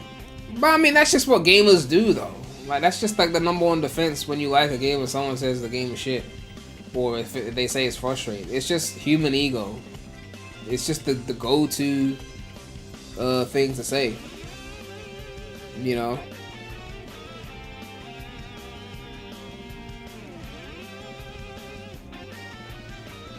Did I pay to have that blue wrench next to my name? You talk about the mods? That's a mod. That's a mod thing. The chat mods. Have I seen Chow Mix's new game? He was talking about that before, but I don't think I've seen it. I mean, I think there might have been a trailer before, but I don't know if I've seen anything recently on it.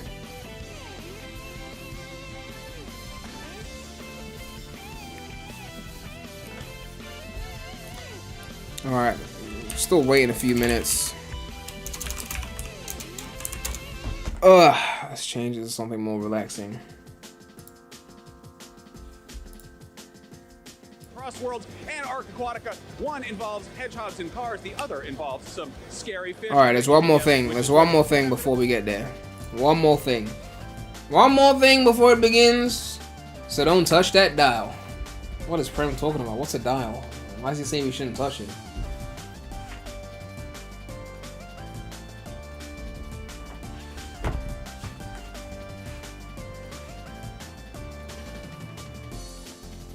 That's Scarlett Johansson? Hold on, what the fuck is going on here? This July. Enjoy. Oh, it's a trailer for a film. It's copyright.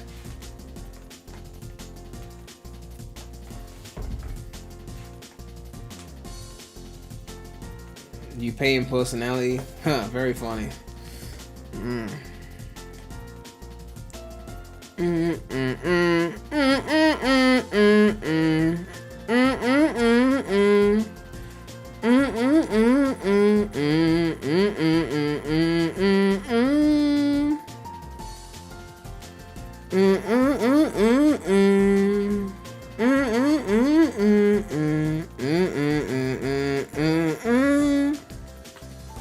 Future game show starts now.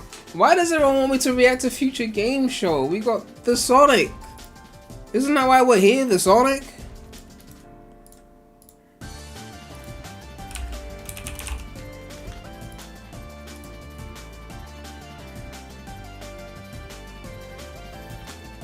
So Leia, you better hurry up and get hyped for Crossworlds. Unless you're afraid I'm gonna clap you in the game though.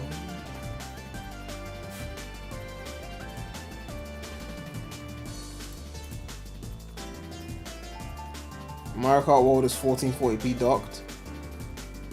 I mean, that's not bad if it's doing 120.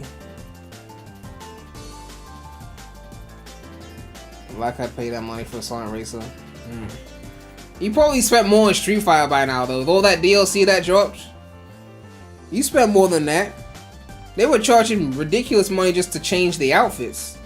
And the colors. You only bought Akuma? I'm so behind on Street Fighter. There's so many characters that came out. I need to go in and just like try some of those characters and just do some ranked. See if I can still place at least in silver. It's been so fucking long.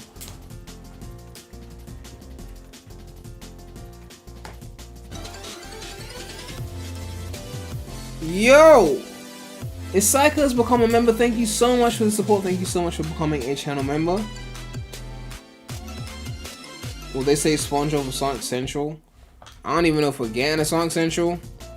What I do know is, oh, that's the Rick and Morty stuff. So Sonic is starting soon. What I do know is that there's, was it 6 DLC packs? So we know that the first one is Minecraft, right? So SpongeBob is one of the other ones. If it's the second one, then I guess we get it sooner rather than later. But if it's later on, then we got more time to wait before then. My name is Laura Bailey, though you probably know me best as Abby Anderson in The Last of Us Part 2, or as one of the cast members. Are they starting? Hold on. So I love that clip because it features Morty. No, that's still Rick and Morty. Okay. Ganondorf from Tears of the Kingdom. But if it's a Thursday night, I also moonlight as Critical Role's debonair dungeon master, where Laura tries her best to test the very limits of my abilities and sanity. And you love it. Do you think SpongeBob, Turtles, and Aang would be in one pack? Or like a Nickelodeon pack? Video game trailers. I don't know. Lots of them. Indeed, and like a whole bunch It's of 60 world FPS premieres, docked. deep dives and developer presentations. Reviewers were saying there was a 120 FPS mode though. Hold on though. Are you saying there's no 120 FPS mode at all in the settings? Don't make it sound so scary. This is gonna be fun. Just keep in mind that if you want to wishlist any of the cool games, It'll probably be at Kids Choice Awards. When is that? Game shows Steam page. Indeed, and once the show's over, there'll be plenty of follow-up coverage on GamesRadar.com and the Future Game Show YouTube channel. Well, I think that's all of the housekeeping out of the way. So let's kick things off with our very first world premiere.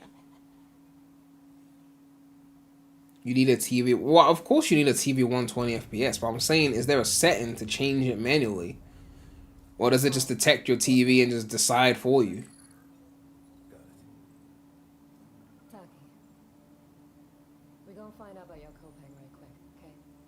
Just want to do him justice. I'm not streaming the Kids Choice Awards, okay? We've got big enough guns to make justice, all right. Oh, Michael. To a man with a hammer, just about everything. For sure. Time to say, oh yeah, with our hammer. Missile range in 1 minute. Alright, I'm losing interest. For a second. Sonic is starting soon, don't worry. Exciting. You guys are. Our Lord and Savior is coming. How has it been now? Finally finally settling in. You're back for your second season, the 8th season overall. How has your lives changed, and how has it been being Rick and Morty? Said it before, I'll say it again. I mean, I don't think there's like actual like. Taking that ownership. And It's not like some weird shit. Every single day, I really do. I wake up and I'm just like, I Look can't at the believe I necklace get to of the play interviewer. Morty, this character that I've loved for over a decade, and that I was What always necklace? so hyped to see new episodes of Rick and Morty, and now I get just as hyped to read new scripts. It's just a fan engagement on an even deeper level, really. And I'll also say, even though we're part of the I process, don't see a now, necklace. we don't have the same maybe excitement when an episode airs that we did not having seen anything, on the air date. I get really excited the first time I hear you in a cut, or I hear, when we start to see the different elements coming together, the first time we see the colored animation come in, so seeing each step of the way, it keeps that excitement alive for us as well. So Yes, yeah, because sometimes we'll go back and do some more work on an episode we've already recorded. Diddy at Kids We'll Choice clip it, and Awards? I'll hear Ian as Rick, and I'm just like, Which Diddy? oh, man, he sounds Kong? great. Sorry, I wasn't paying Or the one that attention. murdered the greatest rapper of all time? Watch that again. And it helps the performance too, because we don't record together. Allegedly. None of the cast do. We all record. I'm sorry, you guys don't record together? Not. Because Rick and Morty used to be one person, now it's 2 people. Oh, he's got the drip. Where's my drip? Hold on, where my drip at? Hold on. We have not yet done a Where's my recording drip? session We have an amazing team behind us every time we're in the booth. We have our directors, our showrunners. I forgot about my shit. I got my shit too. Supporting us. I can't have you outstepping. You can't outdrip me when it comes to this shit. Hold the phone, okay? You think you got chains? I got chains, bitch. You think you the only one with chains in this bitch? You think we ain't repping this shit? You think? Like, is that allowed? You think we ain't repping this shit out here, okay? I got chains, okay? The fuck? Who you think you talking to? Look, we'd love to do some, even just. That's my shit right there. Together, Okay? Every time I leave the house, I got this shit on. We really do on the side. We'd love to share that. When I take a shower, I got this shit on. We trust our team to have a process that produces the best episodes. That's the goal.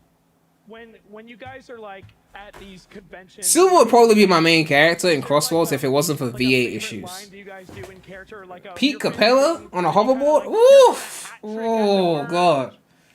I swear, like, the current voice cast, it'd be making you forget who your favorite characters are sometimes, because you guys had me in the closed beta playing as Zaz because the voice was hitting. I'm happy that I get to get away with. But if everyone was their best version of themselves in terms of voice, I'd probably be playing as Silver or Sonic or I don't know. Rick burp. There you go.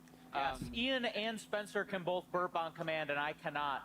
And it comes up at like every panel we do. So they're going off and burping, and I'm like, bleh. He tries. That's the best I could do. And so you don't need to drink anything to do Rick's burping. You're just usually anything with bubbles is fine. And do you have like a favorite LaCroix or something? We're not getting paid by LaCroix. Who's here? Who's sponsor stuff here. I've tried a lot of different things. I've tried every kind of seltzer, like LaCroix, Polar. And sometimes actually like a non-alcoholic beer, because we have to go for several hours. I can't be risking anything. But like a non-alcoholic beer has that maltiness that just gets a little extra something going in there. Okay. Yeah, non-alcoholic, sure. Ugh. I'm a method actor. What's this link? Are there really okay? I want to know if they're like really weird things that happen in this. Oh, hold on. The definition of weird. More footage. Basically. More footage. Hopefully we don't miss the start of the event though, because I ain't trying to miss that. But let's quickly take a look at this.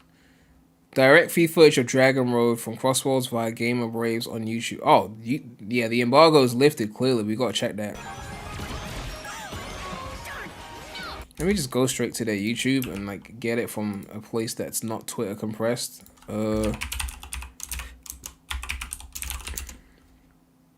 1 hour ago. Ooh, 15 minutes. Oh, the embargo is lifted, all right. Ooh. Okay, fine. We'll watch the Tales Channel one just to get a sneak peek. Okay, but because we have to be ready for this event, I don't want to miss it. So we'll just watch this one. We'll come back to the big one. Why is Billy Joel trending? He better not be dead. Okay, fine. Anyway, let's check this out.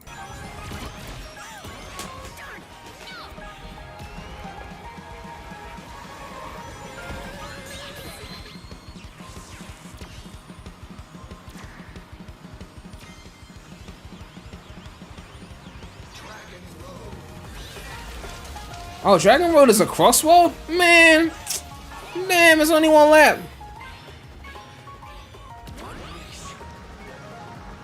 Man, this is definitely not the highest speed. You can tell.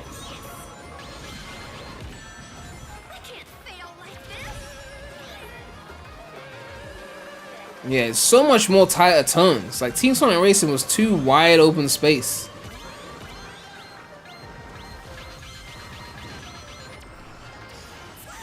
I'm not buying Crossworlds now. I want a Tikal, KO Zero, Infinite Mephiles, Marina Styx, not trash Nickelodeon characters.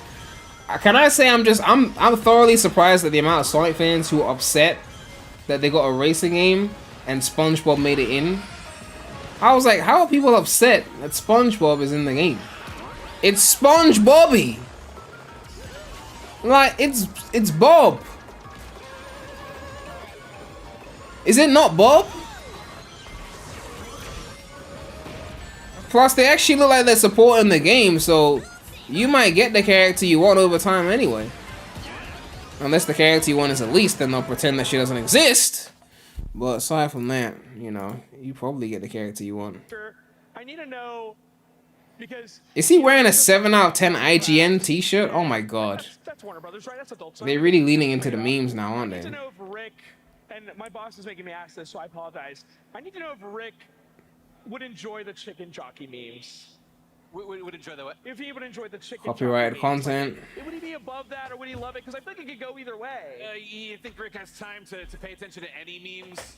I mean, seriously. He doesn't follow any of that stuff. You know, he's old. I get memes from other dimensions. You know, way ahead of the curve there. But you know, memes about a game where you craft stuff to mine with, and then you mine stuff to craft with. I don't know about that. I love that. I love that.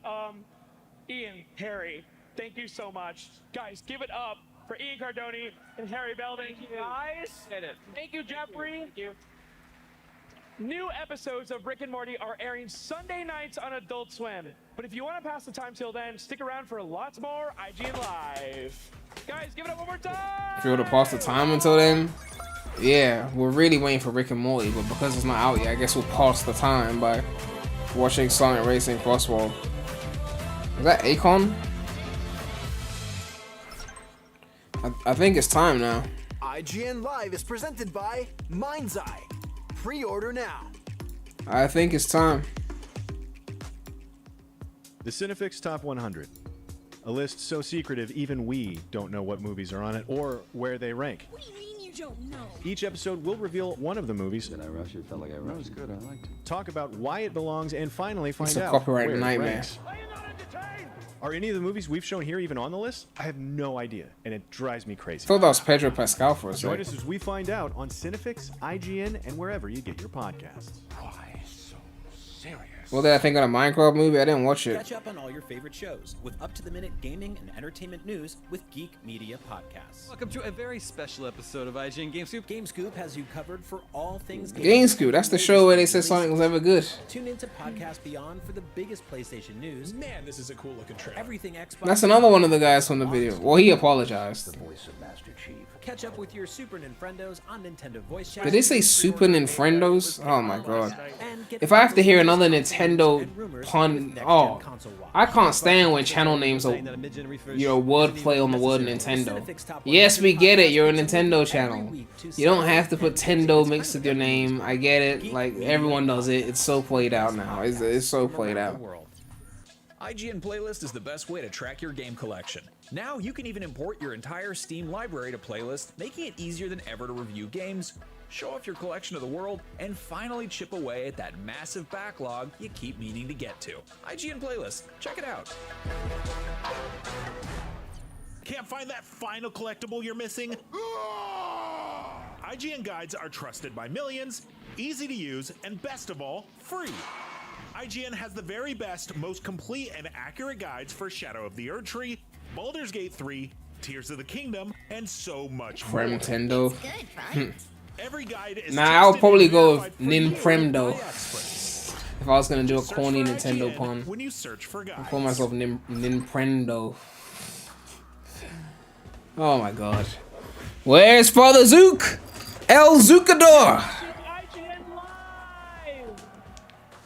Hello, everybody. For centuries, gamers Let's go. have asked the same question. If Sonic the Hedgehog is the fastest thing alive, why would he need a car? Oh And god, for here we go centuries, again. Other gamers have answered with the obvious, because cars are cool.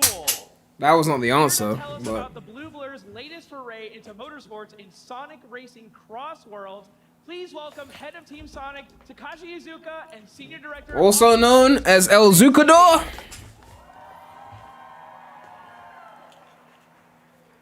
Okay, so Oh, Zuko got on the shadow chain as well. We're chain buddies. Could you tell us in a very quick couple sentences, Sonic style, what is Sonic Racing Crossworlds? Sonic Racing Crossworlds ちょっと説明していただけますか。Sonic Racing Crossworlds 説明数秒Is he wearing classic Sonic on his shirt? Oh god. セガオールスターズから始まるソニックのカートレーシングシリーズ、これで4作目になるんですけども、今までの集大成 Turn up the stream. Is it too quiet, chat? 新しいこう2周目に違う世界に回す新しいフューチャーを入れたレーシングソニックのレーシングシリーズの集大成。 So this is a game that's built kind of off the Sonic All-Star Racing kind of formula. We wanted to have a large group of characters all racing together, but we also wanted to add in the travel ring, which is a new feature for this game. So on the first lap around, you're going to be racing in where you think you're racing, and the second lap, you're going to go through the travel ring to somewhere new. I love that. So we actually have exclusive gameplay that we're Okay, going to here put we up on the go. screen right here for you guys. This is never before seen. I love the And hazards we're in the road. watching Shadow race through. Can you tell us about some of the new features? That So we're yeah, this is seeing what we here? were seeing before, but now like we're actually seeing the full thing. こっちのゲーム画像で何か、今どうなってるか説明していただけますか。今どうなってるかちょっと説明していただこう。今はこれはシャドウのゲームプレイで、今回は地上だけじゃなくてソニックレーシングのトランスフォームドのように空とか海とか3つの場所を移動できるので、今のここは海のホバースタイルを使ったステージになります。 So what we're seeing now is It's a luminous that we're forest. racing in a very similar style to the All-Star formula. It's not just on the road. We're also racing in the air, and what you saw was boating, racing through the water, using like the hover style for the machines. I love that. So every race is you do the first lap, the Crossworlds is the second lap, and then in the third lap, you're back to the normal one. How did you come up with this mechanic? Well, you see, what we wanted to do was reuse some of the old tracks from the older games. But we could have just reused them as full tracks, because then that would be too obvious. So we came up with the Crossworlds feature, so we could reuse them in one lap to spice things up a bit. That way, all the assets from the old games could be reused even as early as Unleashed, since those graphics haven't aged too badly when compared to a game like Sonic Racing Crossworlds, and quite frankly, we could charge $90 and make tons of money with the same assets. So the 3-lap formula is really good for racers. It's really easy to understand, and we wanted to kind of make things new and fresh. So you're not just racing around the same course over and over again. And that was the idea behind the travel ring, which is to bring you somewhere new, somewhere unknown in that second lap. And then even for the third lap, Somewhere we wanted to unknown. keep the surprise and the racing really fresh and fun. So we added in some stuff for the third lap too. I love it. So yesterday we got a brand new trailer for Sonic Racing Crossworlds, and we saw a bunch of I just new saw a crossover Chronos characters poster in the like track. Hatsune Miku, Ichiban from Like a Dragon, Joker from Persona. How did you decide on who to include and who else can we expect? 最初に話したんですけども、セガオールスターズレーシングの歴史をたどったその集大成のとしてのレースゲームなので、やはりファンの方にもこうセガキャラクターとかセガにゆかりのあるキャラクターをこうどんどんこう出していきたいということから、今セガのゲームタイトルの中でも、一番ホットな、1番と、ミクと、それとジョーカー、これを今回ご紹介しました。So following in the Sega All-Star Racing kind of series formula, we wanted to make sure we had a wide cast of characters, not only from the Sonic characters, Not only but from the also Sonic? from the Sega IPs. And also some other non-Sega IPs. So we, really want to focus, especially today, on Joker, on Ichiban, and Miku as those really cool Sega. I just realized they got a cursor on the footage. I don't know if they're playing on PC. Roster for racing. Or they're just playing the video file, The probably. most surprising one that everyone lost their mind at was Steve, Alex, and the Creeper from Minecraft. How do you decide on doing a Minecraft fans, they're dedicated. They'll buy the game just because Steve's in it. Like, it's not even a joke. Like, when it comes to, like, that kind of identity shit, character politics,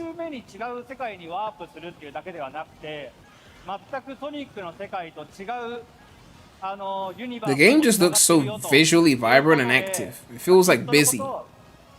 セガキャラクターだけではなくて、セガの以外のいろんな IP をこのゲームの中にこう入れ込められるんじゃないかということで、今回は、その中でもすごく世界的に人気のあるマインクラフトをご紹介しました。So yes, we wanted to make sure the second lap around was going to be full of surprise, going somewhere to a different world that you didn't even think was possible. And in kind of brainstorming what we could do to really make that fun and exciting, yes, going to some of the Sega IP worlds was going to be fun, of but course. We wanted to also go to other IP worlds and really surprise people with that second lap. And as we got kind of thinking about what would be fun to explore, Minecraft was one of those, worlds we really wanted to portray and characters that could. As we were thinking of which IPs were the biggest that we could make the most crossover money off of, we thought obviously Minecraft, if we could get that, like, naturally. And they were having a movie, so like it just lined up perfectly. That really help you keep the game competitive. What's the craziest item and what's your favorite item in Sonic Racing Crossworlds? The power-ups seem more balanced now. I mean, it's still a bit frantic, but it's not like in the closed beta. 人気のあったというか、皆さんの馴染みのあるロケットパンチとか、そういうのをこう昔のゲームから取り入れつつ、あとはチームソニックレーシングで導入したウィスプを使った新しいパワーアップですね。でそれに加えて、本作ならではの、ちょっと大逆転。Imagine Crisis City as a racetrack. Man, I need Flame Core though. Kingdom Valley. 機体がモンスタートラックになって、こう周りにいる車を全部踏みつけながら進むというパワーアップアイテムとかはすごく気持ちいい体験ができるかと思います。So we wanted to include a lot of really familiar items from the Sonic Racing series. So there are things like the rocket punch that will go out, people can use it and really attack people with. But we also wanted to pull from the Team Sonic Racing kind of legacy. Potos. So we added in Wisp items as well to use in the race. But we also wanted something new. And what I think is maybe the most fun is the monster truck power-up item, which lets you turn your vehicle into a monster truck and really just run over everyone in front of you. See, when the fight sections are quick like this, it's good. When they make them too long, then that's when it We're drags. very excited in the trailer. We see characters on hoverboards, from the Sonic Riders days. Why were you excited to return to previous ideas like that after so long? そうですね。やっぱりソニックライダーズシリーズで。Sonic Riders is known as the greatest Sonic racing game of all time, as everyone already knows. We figured if we could get at least half as good as such an important entry, then people would definitely invest in this game. Because, I mean, let's face it, we didn't make a sequel to Riders, there was only one Riders game, right? Shut up, I don't know what you're talking about, what are you mentioning? There was only one. So the Sonic Riders series was very popular. People loved the characters, they loved the racing dynamic, and we wanted to also incorporate that. Yeah, we need Metal City. Now that I'm thinking about it, I want Metal City, Splat. Man, give me all 5 Riders courses. I don't care. Give me all 5 of the main ones. Just adding that in to make it really feel like a Sonic racing game. I love it, and I love seeing Hudson and Miku on the hoverboard too. which fan favorite characters are on the roster, and how do they differ from each other in terms of choosing who you want to play? Need Green Hill from every Sonic game. That could be like their Rainbow Road, just like every single Green Hill meshed into one course. 今回の、クロスワールドでは、Every 10 seconds it switches to a different Green Hill. ずっとソニックはソニックの車に乗ってたんですけど、今回はキャラクターと乗り物を自由に組み合わせることができます。Marble Zone. Oh, Marble Zone would hit. The purple mixed with the lava. The moving blocks could be an obstacle, like, and the traps. Like, Marble Zone as a racing track would be goated. Goated. Even Scrap Brain Zone, man. Like, Scrap Brain, Hilltop. So up until now, Fine Battery. our characters kind of always be racing inside of their own vehicles. But we wanted to change things up, so we are allowing any character to ride in any vehicle. And Yes. you can kind of look at what character you Any like character, racing any with, vehicle, that's what we the want. racing parameters are, and then what kind of machine you want to be riding on or in, and really swap it up to make the best racing style for you. I love that. So in Sonic Racing Crossworlds, you know, we're very excited for the Grand Prix. Can you tease other modes or the ways that you're going to kind of keep people coming back to the game? Other modes, okay. どういうゲームフィーチャーで繰り返しプレイさせられるか。まあ、先ほどもお話ししましたように、まずトラベルリングっていうのが、まあ、2周目に全く違う世界にダンプするので、まあ、毎回毎回違ったレース展開が楽しめるのはもちろんですけども、まあ、今回は12人のオンライン、クロスプラットフォームのマッチ I heard online cross platform. 実現してますので、いろんなプレイステーションから Xbox Do Sunset Hill instead of Green Hill. PC まで Well, at that point, if we're doing Green Hill adjacent levels, then Seaside Hill is already the Green Hill of the レ spin-offs. ースを、オンラインですることができますので、こう毎回毎回そのエキサイティングなレース展開が期待できると思います。So we have incorporated the travel ring as the second lap that's really a surprise and somewhere different to go to make sure the race is fun. But we also wanted to have 12 players play against each other online. Online focus, to really thank mix you. the things up, and make sure no matter what platform you're on. I wish there was an you option can to toggle match on the up with riders' other racing people, style whether instead of it's being on just a copy of the cars. PC, Yeah, I just don't think they would do that unless everyone had to play the same way. online, play with tons of different people and really get these dynamic, interesting races going. I'm very excited to play this on my new Switch too. I'm very excited for your post-launch plans. Yes, post-launch very excited plans. for like any potential season pass or events or DLC in the works. Like, is there anything you can say about that? I mean, we know they pre-prepare these questions, but 発 still. 売から我々開発の方もずっとイベントを開催したりフェスタを開催したりこうオンラインで皆さんが楽しく遊べるようなことをこうずっと継続的にやっていきたいと考えています。でそのために、シーズンパスっていう1年間の、パスを、発売しまして、まあ、そこにマインクラフトとかセガ以外の IP の追加コンテンツをどんどん1年間 Mirage Saloon? を提供していきたい That と could work as a track. So yes, we will release this game and we want people to play and have fun, but we also want them to play and have fun for a long time. Thank so you. We're already planning events to happen online. Events? And we're also Ooh, planning events. the season pass to make sure Ooh, when events. people come in and That's play, new. they're getting lots of fun new content. And inside of the season pass, you'll find Minecraft and other Events. Sega IP will be popping up. They're there. serious. I'm so excited.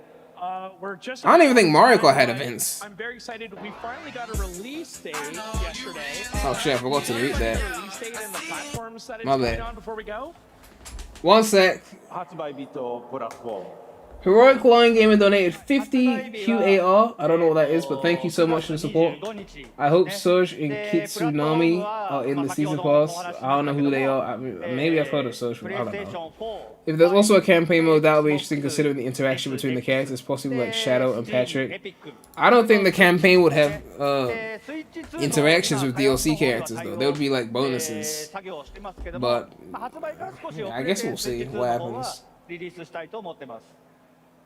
So we will be releasing the game September 25th on PlayStation 4, PlayStation 5, Xbox One Series SX, Steam, Epic, Nintendo Switch, and the team is also working hard to bring it to Nintendo Switch 2. For an additional Maybe a little fee. bit after September 25th, but we do want to bring it to Switch 2. An as additional well. fee. Switch users, you're gonna pay that 10 that 10 back upgrade.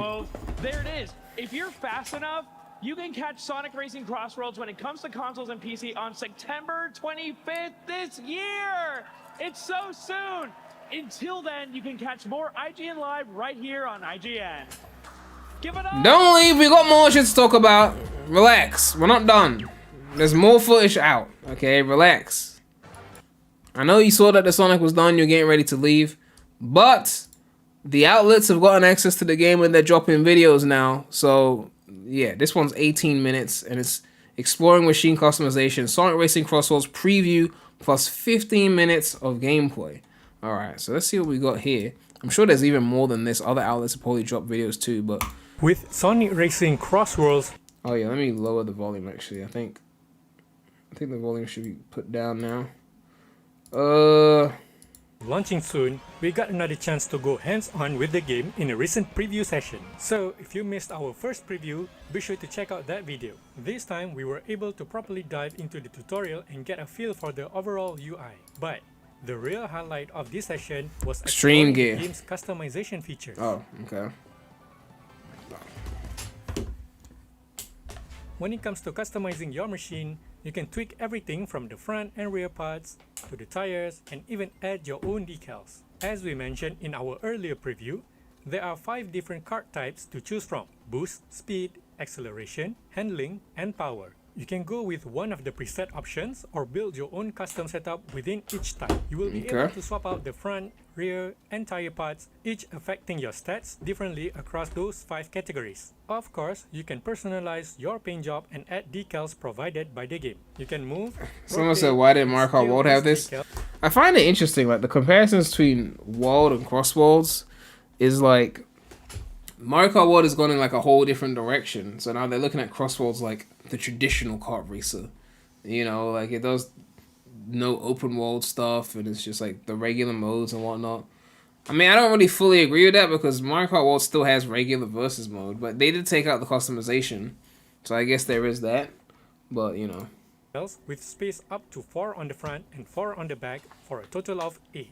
There's also a wide selection of horn sounds to pick from, like accordion, alien, robot, trumpet, duck, and more. On top of that, you can apply an aura effect to give your car an extra edge in appearance. Moving on to the gadget customization, you get 6 slots to fill with gadgets that help you out during races. Each gadget takes up a set. More proof Mario fans don't care. Peach voice for 18 years got changed for World and she wasn't even told and found out when the game came out and fans still bought the game. Unlike Doge and Jason, nobody Sonic fans. That's bullshit, okay? I heard about the Peach thing, but what your point is bullshit. I'll tell you why. Because the same thing happened to Jason. They just moved on. They didn't tell no one. Like, the same thing happened to Ryan, and the franchise didn't die. So this whole idea that Sonic fans won't move on, but Nintendo fans did, like... But they did move on. Because, like, I mean, as much as I still... you know, missed the original voices or the 4Kids era, let's say, the 4Kids era mostly, I still bought the games off the 4Kids, right? Unfortunately, I still supported everything. So, you can't even say that. And I'm a big 4Kids, like, glazer, and I still bought Roger era games. And I've defended some of them if they were good games. So, I don't think it's fair to say there's a difference there, okay? People can dislike the voice actor changes and still buy the game because they really want the game. I feel like, you know, 2 things can exist, you know. Certain number of slots, lighter ones like expanding your ring pickup range, only use. But that being said though, why did they change the Peach voice anyway? I don't know why companies be doing this shit. Did they just find someone cheaper and just went, people won't notice? Or like, did they really just want to change something, you know? Because I don't get it. While stronger gadgets like collision boost may use. That being said though, I only played Mario Kart World for a little bit. I did 1 Grand Prix, so it could be too soon. if you hadn't told me that it was not Charles, I probably wouldn't have assumed it wasn't Charles, right? Because we know they changed the voices, I guess I was noticing it more. If you didn't say anything, I might have not known. Whereas with Wonder I could tell. With Wonder I could tell. With this one, it wasn't clear. I mean, Charles had more like vim in his voice, like more energy, like especially Mario Kart 8. Charles had great energy in Mario Kart 8. Mario Kart 8 might be Charles' best Mario performance, honestly, because like the grunts and stuff, and they're not really grunts, it's Mario, but like the stuff that he was doing in the tracks, like the woohoos and all that, were like really hitting in Mario Kart 8. He had energy, you know. 2 or even 3. You can mix and match to suit your strategy and even save your favorite loadouts. During races, your equipped gadgets appear on screen and are highlighted when they are activated. When What the fuck is that gadget? Appear on screen and are highlighted when they are activated. Is that turning you into a fucking Beyblade? Says your equipped gadgets appear on screen and are highlighted when they are activated. When it came time to race, we tried out the Grand Prix mode, where you compete across 4 races to rack up the most points. There are 7 different 1, 2, 3, 4, 5, 6, 7 cops at the top, and then there's 3 things below it. East Stadium, Rainbow Garden, Water Palace. It's only 3 tracks per Prix. That's interesting. Prix, each with their own maps and rivals to face off against. Let me look at the track list again, actually. East Stadium, Rainbow Garden, Water Palace. So you know about these 3. They were in the closed beta. 7 different Prix. Wisp? Is that a Wisp Cup? Oh my god. Wait, freeze the frame on that. The most points. There are freeze that. Freeze frame on that. Freeze frame on the Wisp one. Okay. Metal Harbor, Sand Road, Colorful Mall. So we played Metal Harbor. We didn't get to try Sand Road and Colorful Mall. That wasn't in the closed test. So that's the Wisp Grand Prix. Okay. I don't know why they called this the Wisp Grand Prix. Like, 2 of these tracks don't sound wispy at all. But, you know. And then Boom Boo Grand Prix. Okay. Boom Boo Grand Prix looking like it's going to be heat. You got Apotos, you got Wonder Museum. Wonder Museum was goated. That was the best track in the closed beta. And then you got Mystic Jungle. This one's looking like it's going to be a solid one. But why is it only 3 tracks and not 4? That's what I'm wondering. Like, I mean, I guess 4 is only seen as a standard because Mario Kart did it, but it just feels like a good round number. But maybe they just wanted an excuse to have more cups. Because if you got 7 cups of 3 tracks, that's what, 21 tracks? If you have to have 4 tracks per Prix, that's only 5 Grand Prix and then a track left over. So the perception is 7 Prix is more content, so why not just make it 3 tracks?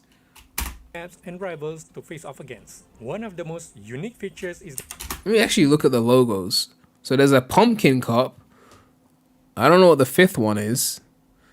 And the Chow's got one, and Eggman's got one. And, oh yeah, there's a Chaos Emerald in the emblem. I don't know if that's relevant to the game or it's just 7 Chaos Emeralds.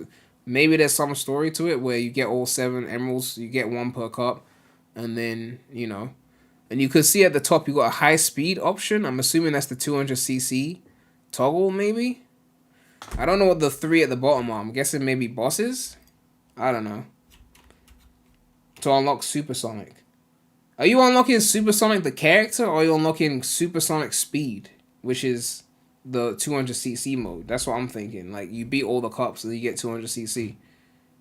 That's what I'm thinking, like...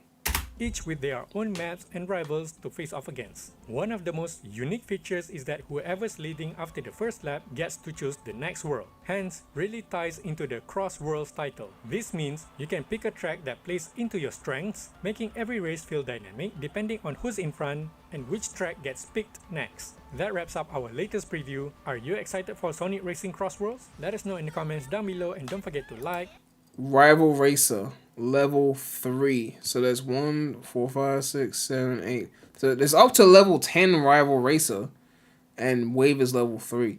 So they mixed together riders, rivals, and all-stars into one big pack. They really like taking everything basically. Share and subscribe for more preview like this. Oh, now it's just straight gameplay basically. Gain speed blazing, air tricks, and air drifting on curves. Okay. So this is just straight gameplay. I guess we could watch this. I mean, we've seen this track before, but Maybe we'll see something new. Oh yeah, Extreme Gear. We haven't seen it with Extreme Gear. That's Storm. I don't know what CC this is, but it's not a fast one.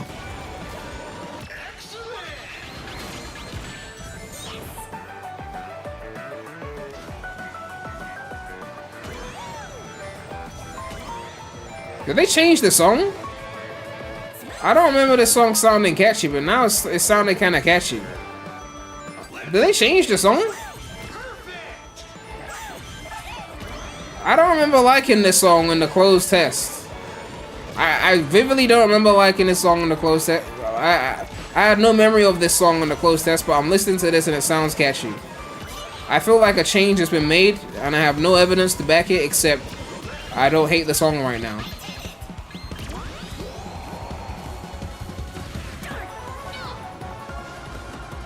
Maybe they called T Lopes or something.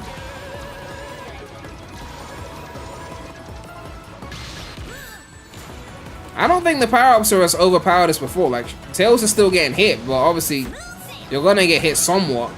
But it doesn't feel as insane as it was originally.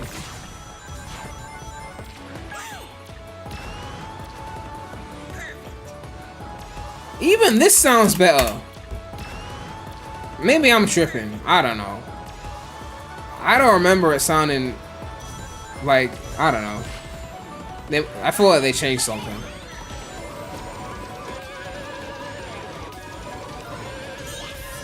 Could be beta tracks.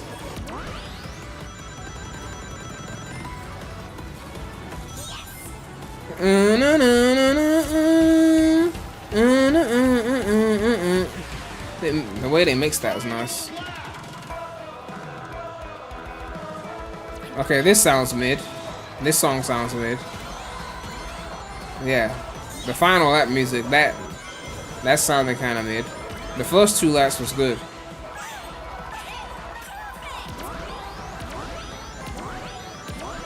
So did they change the other ones? Or I don't even know. The first two laps, the music was sounding good.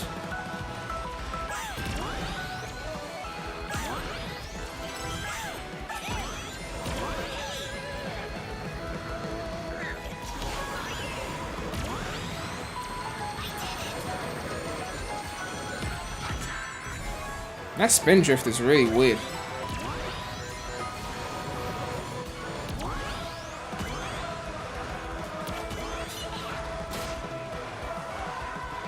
Yeah, the power-ups seem more balanced. They seem more balanced. 7th place. What I don't understand is you got to record your own footage and you couldn't even like push for a higher position before you posted. You just posted yourself in 7th place. You could have just re-recorded the track, right? I don't know.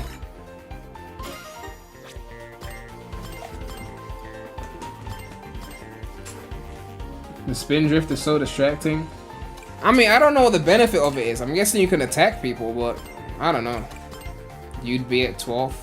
So that you're not even buying the game, so how do you even know?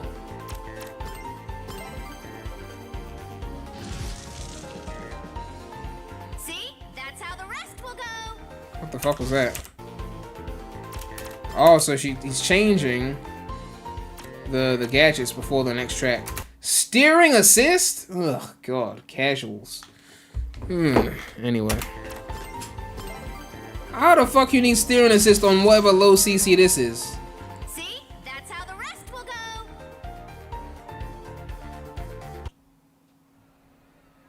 Is that Tails' new voice? No, that was Wave. That wasn't Tails.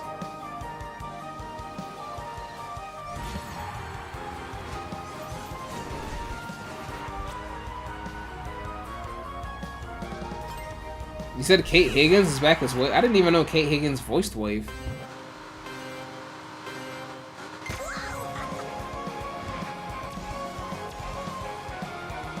Alright. I hope we get some footage of the 200cc though. I want to see that. I'm sure some outlets posted it somewhere, hopefully.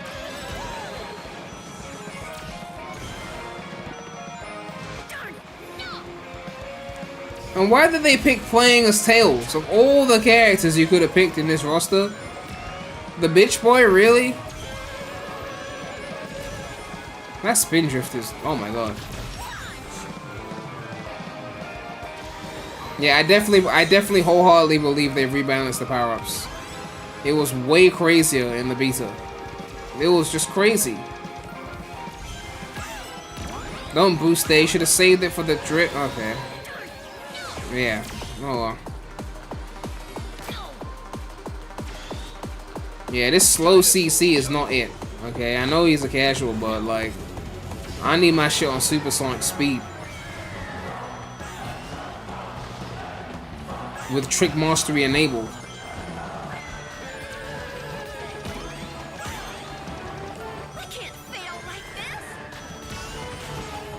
I love the little taunts with the rival.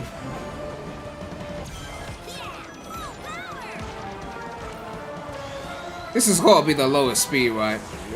Is it even the second highest speed? I mean, the second speed level?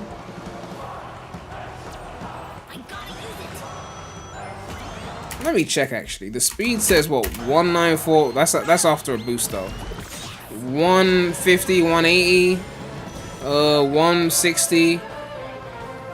Let me just quickly check my own stream, right? Like, let me see. I want to check my own stream and see what the speed difference is.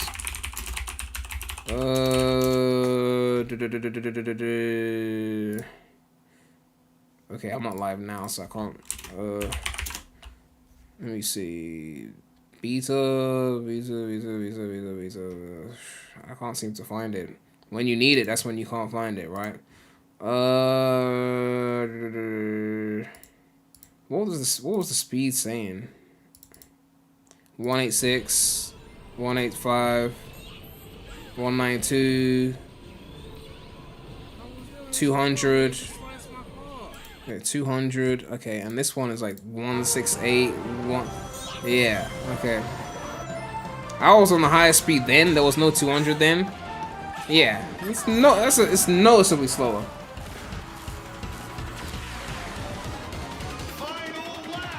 Not me also playing as tail. I think I tried every character in that beta. I tried everyone. I think that was the whole point, was to see what each character felt like. I ended up settling on Zaz though because the rocky roads were hitting. I'm just saying. Man, rocky roads were hitting. I'm just saying.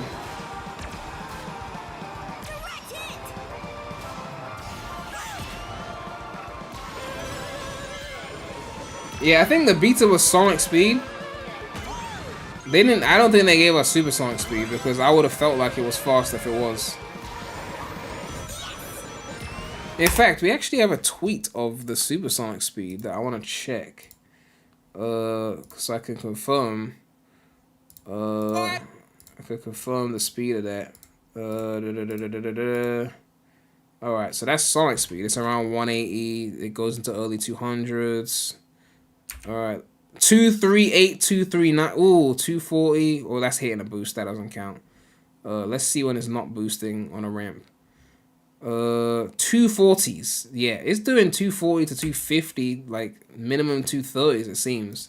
So we were hitting like early 200 on sonic speed to 210 maybe, late 100s, and then the super's like 250 around that period, 240s. Yeah, and then this guy is playing at like, well, he just hit a dash ramp. Without the ramps, doing like 160s. Yeah. So it's a noticeable jump in speed.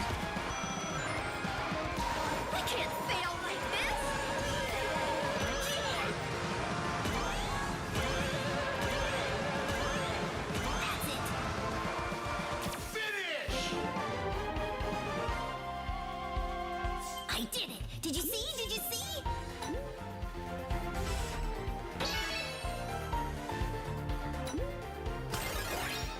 Flying segments kind of drag the stage. I mean, personally, I don't like when flying segments last anything longer than like 5 or so seconds. Because then they just drag on because you can't really drift. You know, so for me, I like it when they're short and sweet.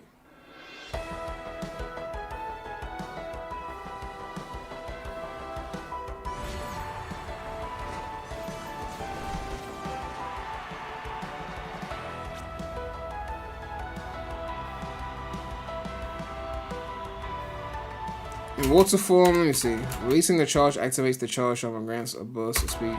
So you still can't drift. Still can't drift in the water. I don't know. That was a major oversight, I think.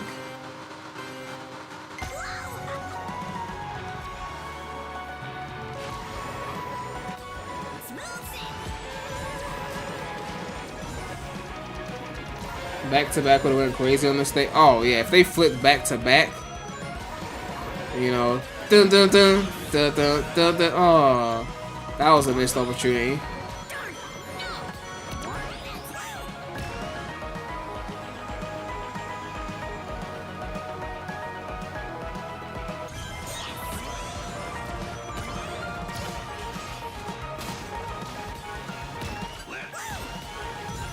Yeah, you got the charge shot, but no drift.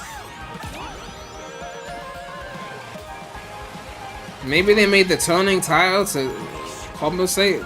I don't know. Because when I was trying to turn on my version, I was struggling. Well, he's playing at lower speed, so that could be why he's turning easier. Oh god, the fucking slicer.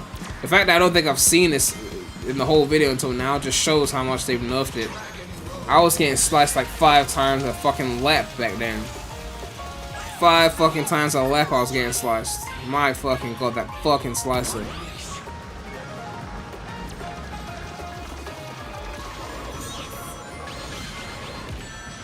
I can't fail like this. You think they can't use the rush music? I mean, it's not like they cleared the samples that time.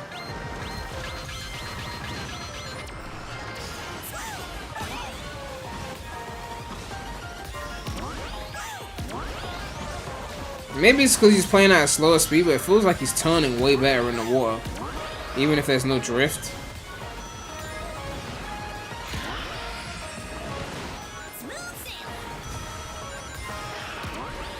Smooth sailing, get it? Because it's on the water. Genius, Tails. How did he come up with that?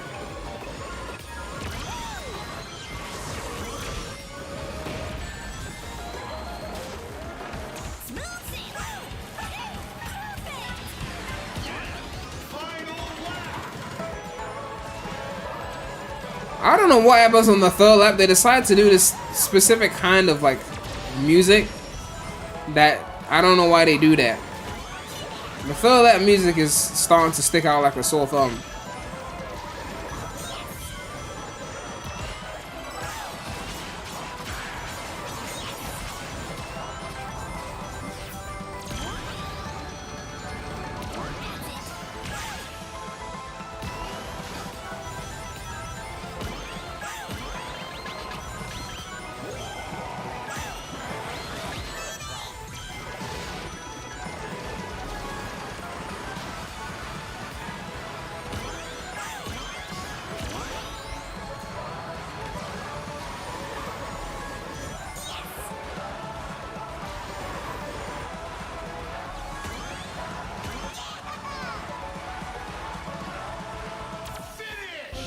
Alright. Oh, they got one more. They got one more. Okay. Good job, everyone. Good job, everyone. What kind of trash talk is that, Tails? Your trash talk is trash. And you let Wave overtake you, so. This is how the average casual's about to play them. I mean, yeah, pretty much. But I mean, same shit with Mario Kart. There's a reason why 200cc is not the norm. People don't know that you could even brake in Mario Kart. I didn't even think I knew you could brake in Mario Kart until 200cc dropped. And I was struggling around those corners and someone online said, brake. I was like, you could do that in Mario Kart? I've never needed to.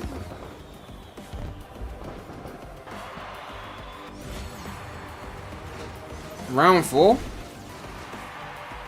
I thought it was 3 tracks per 3. I was so far ahead, I thought you dropped out. Wave cooking Tails, shit. First place, oh hold on. 15 points now becomes 18 points. Because it's what, the last track? As a way to make things interesting, or what?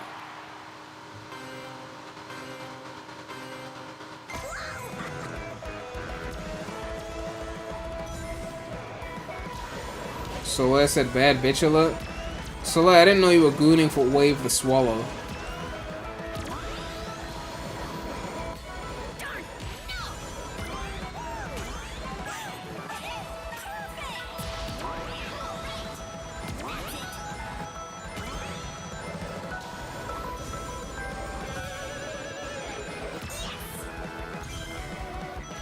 Someone said Mario Kart 8 Deluxe is far better than World, and it's not even remotely close. You're comparing a game that's been getting support for like a decade to a brand new game. Why don't you compare Mario Kart World to Mario Kart 8 based on the Wii U before they added any DLC?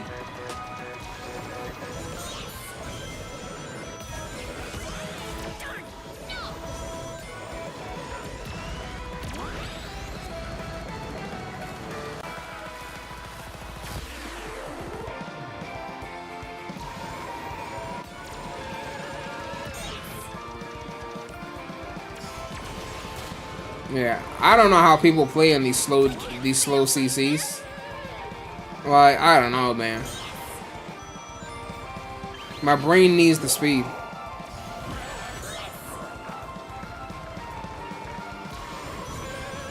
Drifted the wrong way too. Whew. It's a hard knock life.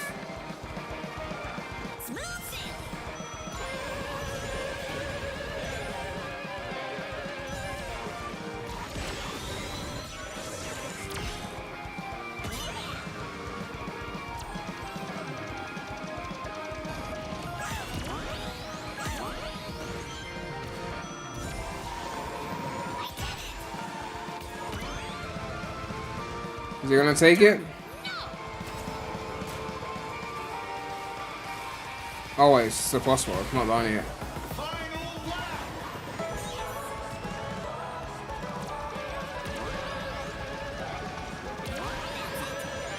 Wait, so the final Grand Prix is like a mix of all the elements of previous stuff?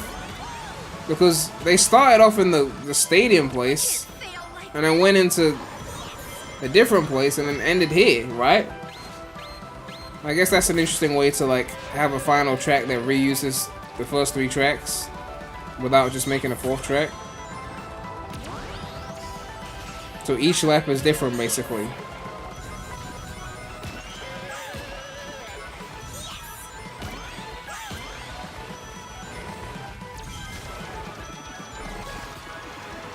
Yeah, I mean, yeah, it's an interesting way of padding.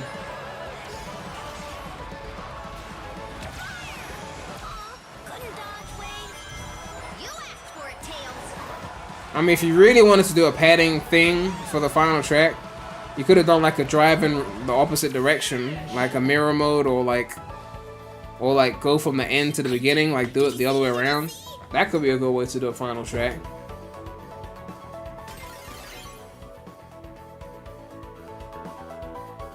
Remember that Generations mod, Sonic Backrations?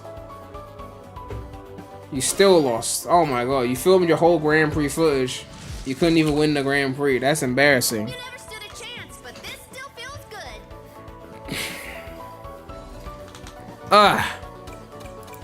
Let's see if any outlets have dropped footage since the embargo is lifted. That's the one we just saw.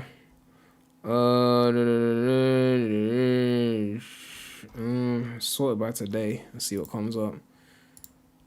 $90. I think this is just the IGN live footage. This is the Summer Game Fest trailer. SpongeBobby. $90. Sam. Maybe that's it. Maybe that's it. That might be it. There's Famitsu stuff. Where's the Famitsu stuff? They don't have a YouTube channel, do they? Is there anything new in there? Or like... Oh, Famitsu means Famicom Tsushima? I don't even know that.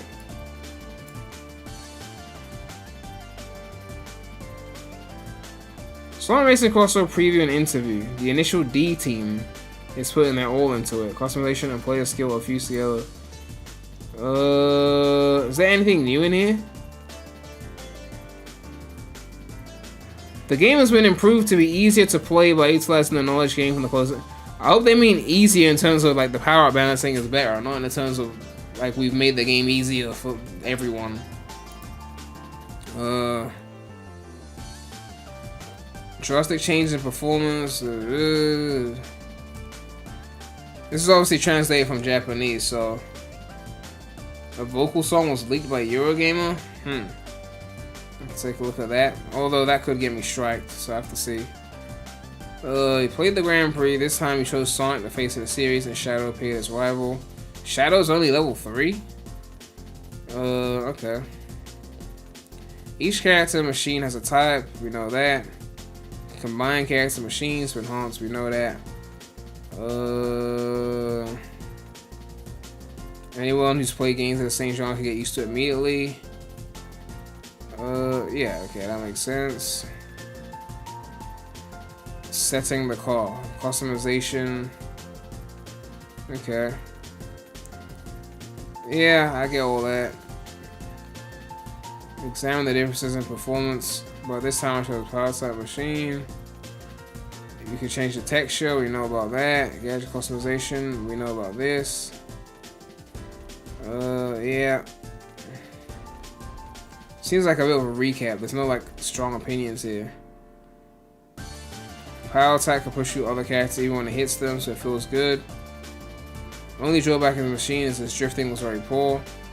Yeah, that makes sense. Okay. Through this series of play, I was able to experience the fun of the highly flexible customization. Okay. Next, we'll introduce some excerpts from the developer interviews conducted after the game's release. Okay. Oh, that's the physical copy. Okay.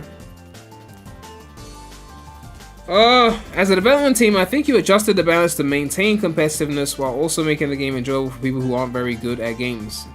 I'd like to hear specific thoughts on the game design. Waterfall, is that a person? Okay. As for basic driving, it is very easy to control. We have also prepared a very excellent assist function. That's like the auto turning thing. Therefore, even small children, those who are playing an actual race game for the first time, can enjoy if they turn on the assist. However, if we make it like that, won't the game become shallow? If so, how should we add depth? I think such concerns will arise, but in this work, we pursue the depth of gameplay by enhancing the gadget customization function. In other words, depending on the gadgets you set, not only the feeling of operation, but also the strategy itself will change significantly.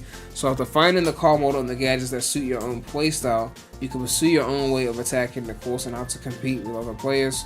By doing so, I think the two contradictory elements of low barrier to entry but deep gameplay are firmly covered. This is the shit we've been saying for years and they're finally listening. Oh my god. Enough of the one size fits all where it's like, we made it easy for everyone. Bosses, Luminous Forest, hold one button. Finally, low barrier to entry, high skill ceiling. That's what we've been saying. That's all we've been saying. Finally. Oh my god. Why did it take them so long to listen, man? My whole 20s I was screaming this shit. Now you want to do it? Oh my god. Anyway. Another point I want to emphasize is the high quality of the game as a competitive game compared to other titles in the same genre that have been released so far. Is that shots fired at Mario Kart again? The gadgets in this game are elements that you can customize to control the game system in itself. You can feel this when playing alone, but when you play online with up to 12 people, you can enjoy a very interesting battle in which you compete by bringing together customizations that condense the gameplay experience that each person has cultivated so far. That kind of player sensation is truly an experience that can only be experienced in this game. Okay, if you say so. The development team in this game includes many people who have been developing the arcade game Initial D, and have been creating network competitive card games for a long time. Network competitive card games? Okay. In racing games, we have realized the pleasure of being able to turn as the player wants and move as they want, and have pursued the fun of human-to-human battles. With such know-how packed into it, in this game you can not only race but also enjoy the fun of clashing each other's customized strategies. I don't know what that means. Is that battle mode? I have no idea. The game features a variety of customization elements such as machines, characters, and gadgets, and is characterized by its high level of strategy. Will it be particularly important for players to choose the appropriate combination in advance? Also, can players make up for the disadvantages of customization through their own judgment and skill? They said in this game, customization and player skill are closely related. You can enjoy it more by getting into both. It's an element that comes after you've enjoyed race to a certain extent, but as you gain experience, you'll see what combination of car characteristics, driving style, and gadgets you think is best. You know I'll go with this next even before you go out on the course. Then you actually drive and find the optimal driving style for each course, such as I should start drifting early on this curve. However, when it comes to a battle, the strategy of other players is also reflected, so it's difficult to drive the way you want. They keep saying it's battle shit, but like, is there a battle mode, or is this just bad translation? So during the race, you have to make a quick judgment on the situation on the spot. Sometimes it works, sometimes it doesn't. The player's own skills are honed by accumulating such experiences, which is the biggest feature of this game. There is no optimal solution that says I made a perfect customization, so I'm sure I'll win. So you can always enjoy exploring the new driving methods or combinations. That was always the problem with these customization systems. They always became a definitive one, and then if you felt like if you didn't use it, like you weren't gonna win, or you were gonna be at a severe disadvantage. So we're interested to see if that happens here with this game when it comes out.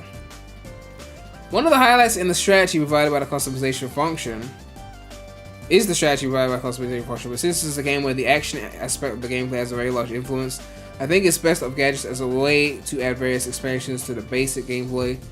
Also, in fact, items have a pretty big influence in this game. Advanced strategy and player skill, plus the tactics of the 12 race participants and the effects of items overlap considerably, creating an unpredictable battle situation. Advanced preparation is of course important, but in addition to that, the ability to respond flexibly to each situation is also required, which I hope you will enjoy and think is unique fun of this game. Yeah, I mean, items definitely play a big influence, like we saw that. Participants from other works such as Yakuza, Persona 5, and Minecraft will also be taking part. Yeah, we got the DLC, there they are. I wonder if Ryo Hazuki from Shenmue will appear. There may be little hope. That's pretty much it. Oh!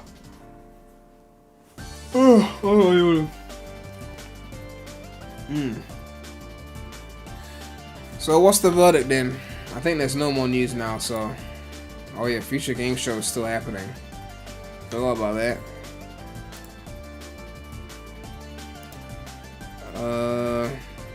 What's the verdict? What are we saying?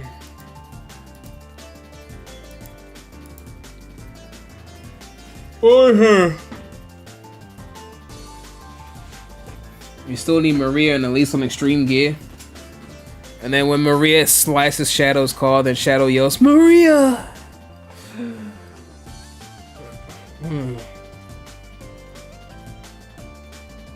You should have just streamed Mario Kart.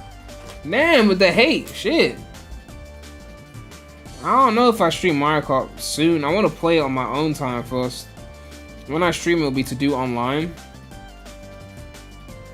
I'll do some online Mario Kart once I'm there at that point. Probably somewhere in this month. Maybe once all the gaming events are done, I could just go live and do some Mario Kart online with the viewers on the non-Sonic channel.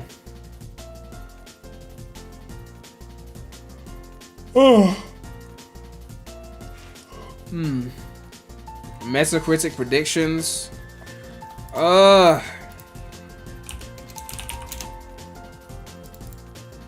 Let's see. World is at 90 so far with 15 critic reviews. All Stars Racing hit 75. Transform hit 82. It has to be higher than All Stars Racing based on what everyone is saying, based on playing it, based on seeing the previews. It has to be higher than 75. It can't be a yellow score unless they're hiding some insane level of glitches or some ridiculous shit or some horrible matchmaking that doesn't work. Barring any ridiculous shit like that, it has to be green. It can't be less than green. Someone said, "Are you a Mario Blood or a Sonic Quip?" We're really converting Sonic and Mario to gang signs now. Thank you so much for the donation. But Team Offline Racing got 72. Yeah, if Offline Racing got 72, All Stars Racing got 75, and Transform got 82, this game's gotta be at least 80. But honestly, I wouldn't put it past them to hit an 85 the way they're talking. Mario Kart World got 90 though, and because of this price thing, and I know that reviewers like to use price as a way to drop the scores of games, they might suffer for that and maybe not get as high of a score. I feel like if they had charged $50, and I'm not saying they should have, but if they did, reviewers would be like, this costs way less than Mario Kart World and it's still really good, and then giving it a higher score. Not than World, but like a higher score than they were gonna give. But now that they're like, it's $70 for the base version, I feel like they're gonna be more ruthless on the reviews. So while I'm saying 85 is possible, it might end up being an early 80s situation. But I'll be thoroughly surprised if it's only like 70s, right? Because if Sonic Head Shadow Generations got 80, Crossworlds has way more replay value than a single player platformer like Shadow Generations. Maybe not more replay value than Sonic Generations because that's goated, but the Crossworlds is a racing game online, so maybe it does have more replay value in that sense, I guess. But yeah, I think 80s is highly likely. Mid 80s is possible. Would they do more than Mario Kart, like hit 91? I don't know, right? It's still Sega and Sonic, and they're still biased towards them. They still got to deal with Mario Kart World dropping in the same year, which may affect scores from the Nintendo fans. But we'll see. X-Gens was 50. Yeah, so that also plays a role too. You know, we'll see how it does. We'll see how it does. I think 80s is very much a given at this point. But whether it does mid 80s or low 80s depends on them. Right? Maybe it does late 80s. Maybe they get an 86, 87. Maybe they get closer.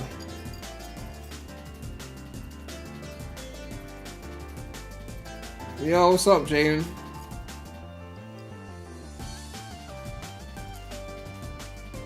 I think the next Gen Deluxe version gets a 90.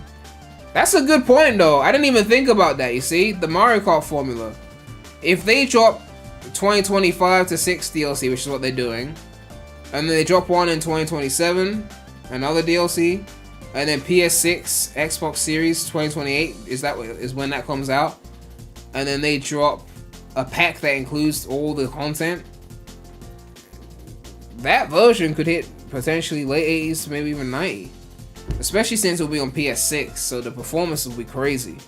That shit might even do 240 Hz or some shit, you know, 4K 240, you know. Screw this fake $90 Mario Kart World killer. Man. Where's the tweet? Let me pull up the tweet again. Let me pull the show up again because people think this is a game. Pull the tweet up again. This is the Steam top sellers list right now. In the UK, it's 12th. I don't even know where they find that list. I don't even know where that list is on Steam. Stats? Top sellers. Oh, it looks like it's gone down now. Yeah, it looks like it's gone down to 34. But nonetheless. Is there like an overall global? Let's see global. Let's see where it is in global. Steam Deck is 6th on global. Lies of P is surprisingly high. Higher than Steam Deck. Okay. Stellar Blade, of course. F1. Repo, DMC. Street Fighter 6, of course. Cyberpunk, of course. Fallout. Sims 4, okay, Sims 4. Stardew Valley. Is there is there more in the list? Alright, so it's not on the global list. Let's check Japan. Let's see Japan.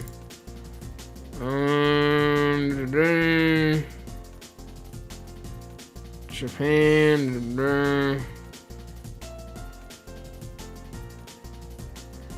Man, Japan really don't be fucking with Sonic. Damn.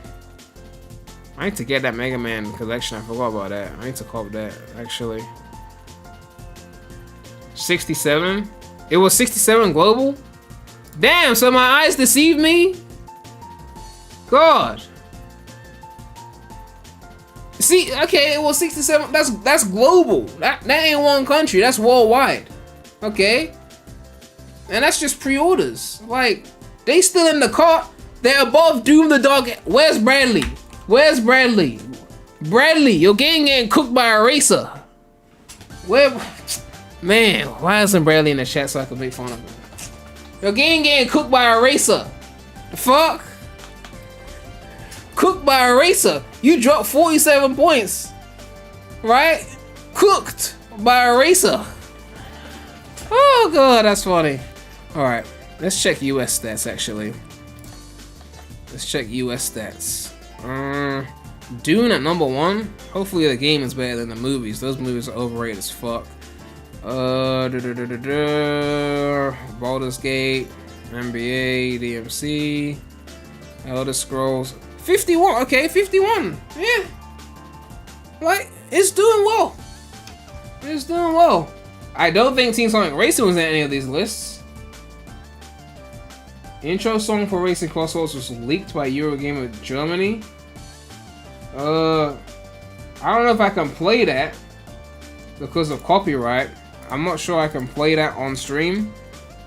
I'm going to mute my desktop audio and quickly listen to this leak and see what it sounds like.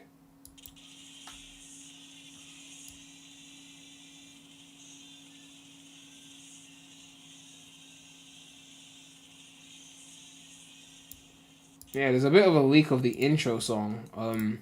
Yeah, I don't know if I can play that on stream, but it sounds alright.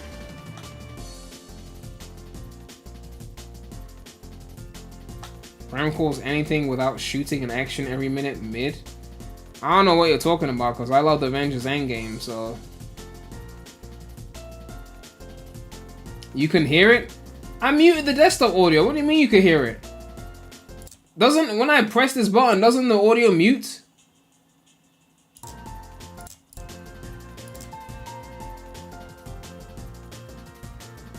Better than Team Sonic Racing intro?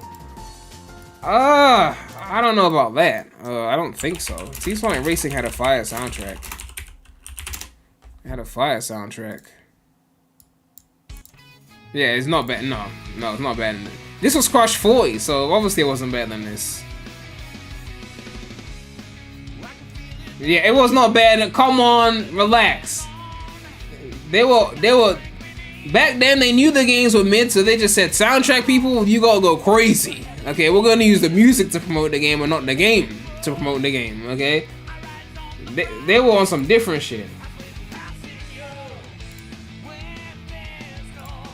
Who made that fake Maria leak? Oh my god, John. Oh my god. Oh my god.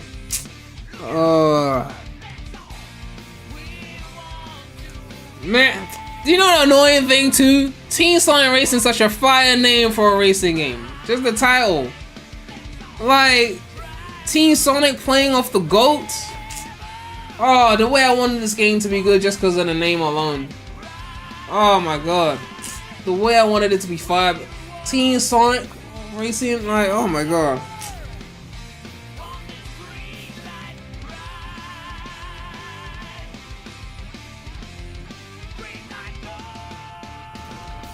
Where can you find the leaked opening of Crossworlds? Well, I clicked it because someone put it in the chat, so it was in the chat when I looked at it. But yeah, I might put it in the description if I can sort through all these tabs. But I think we're done now. I think we've gone through everything.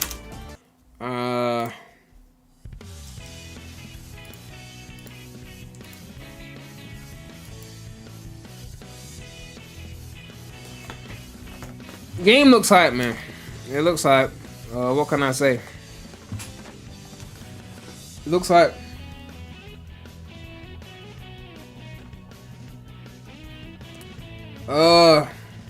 this might be the best spin-off game they've released. Well, it's not released yet. Not including platformers. I don't want to talk about like Advance and Rush and all those like non-Sonic Team games. I'm just talking straight spin-off titles. This might be the best one. Obviously, mechanically, it's not better than Riders. Like, I get that. Riders is goated. Okay? I'm just saying, like, the amount of content and support it's getting. Like, the same way Mario Kart DS, I like it more than, like, 8. In terms of, like, at its core. But 8 Deluxe has so much content that it becomes, the like, the go-to one. You know? And I think this is a situation we got here where it's, like, the content is a lot. Right? People saying Transform clears. I know Transform is a lot of you people's childhood, so I get it. I will do a Transform stream before Crossworlds comes out, because while I did play it, I didn't grow up on it like that. I didn't really like. I think I played it before I was even a Sonic tuber. I never bothered to like go in on it or anything like that. So Team Sonic Racing, I played 5 hours. All Stars Racing, I played 31 minutes and stopped. Transformed, I played like 3 hours. Like, I didn't really go in. I wasn't really that fast. The 2021, I think I was just testing it on the handheld or something for a video. I don't think I really played it properly in 2021. I played it ages ago. Same with even this. I think I just opened it. When I actually touched it, it was like years ago. But yeah. But yeah, I'll replay Transformed properly on stream. Let's see how I feel and see what things Crossworld does better or worse, so I can have a full comparison when it's time to, you know, I guess review Crossworlds. But actually, let's do a quick poll right now. Just those 2 games, no other games.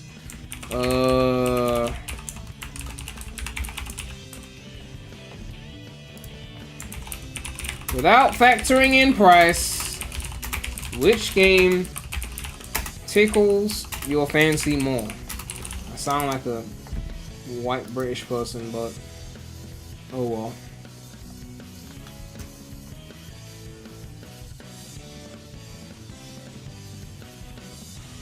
Okay.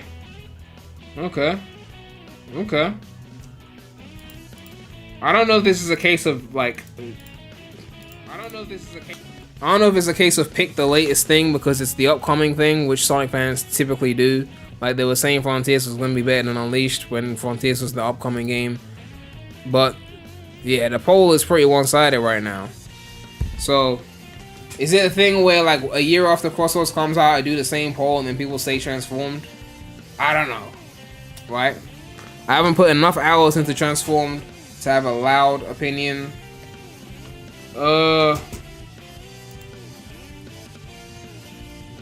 FRFX Parabellum donated $1 and said the CGI looks insane though.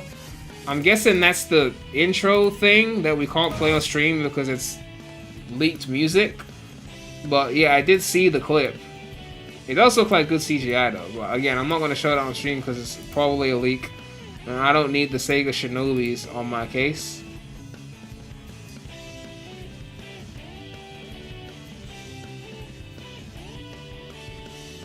Riders versus Crossworlds? You want to do a poll on that? I'm guessing people are just going to vote for the most recent thing, but we can do a poll if you want. Without factoring in price, which game do you think is better? Riders, Crossworlds. Alright, let's see what people say.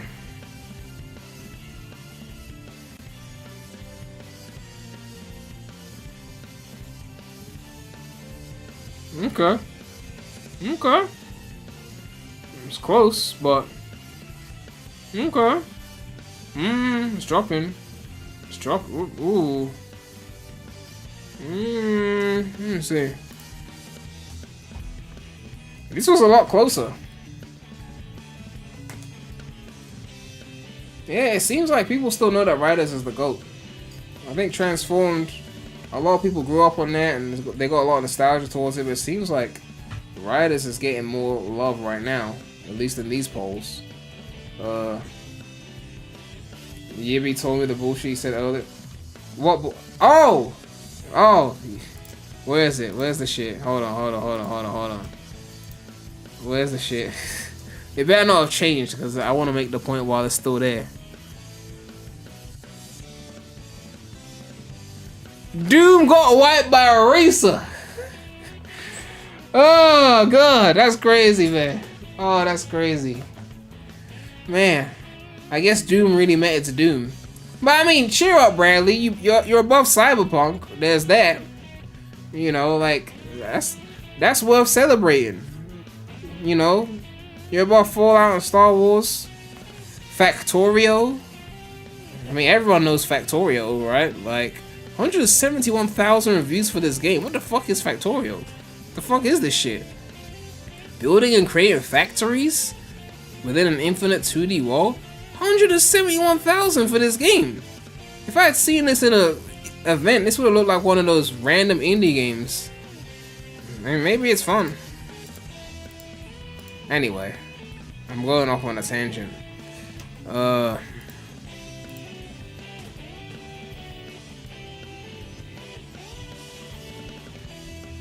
many people have actually played Riders?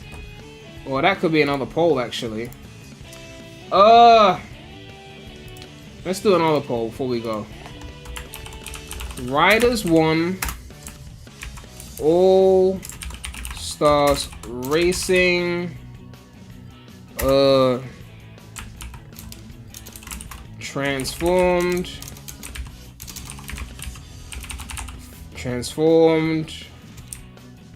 okay, let me just say Riders 1, 2, 3 All Stars Racing Transformed. What other racing games are there? Are Rivals 1 and 2. How many Sonic racing games are there? Drift.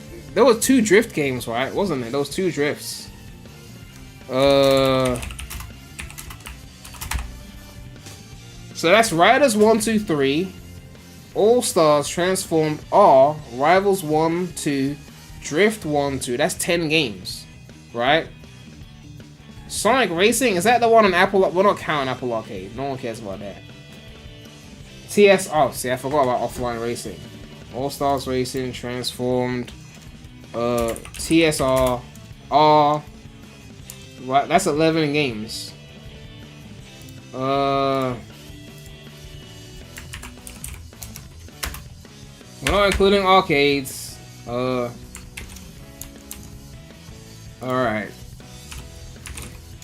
8 to 10.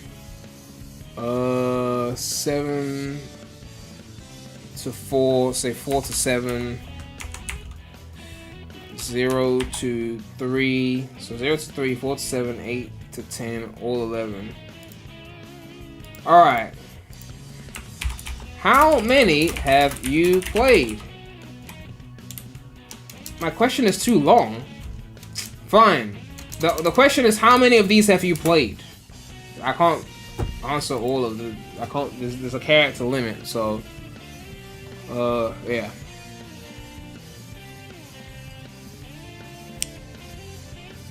The only one I haven't played ever is what's his face? Free Riders. So I'll say 8 to 10 for me. Most people are 0 to 3. Oh, okay. It looks like some people got some homework to do.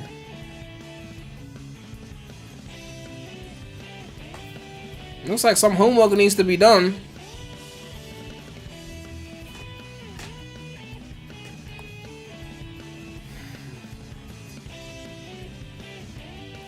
Oh, 4 to 7 seems like the most common. I'm assuming the most popular 4 being Riders, All Stars Transformed. I don't know what's 4th after that. Maybe Zero Grav in terms of popularity.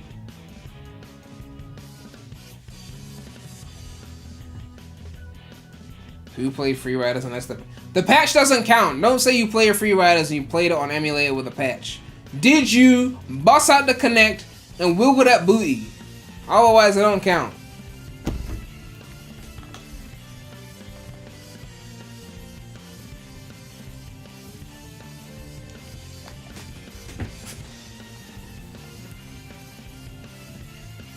I mean, if you played Riders 1 on emulator, that's fine because it's still controller. It's the same experience, basically.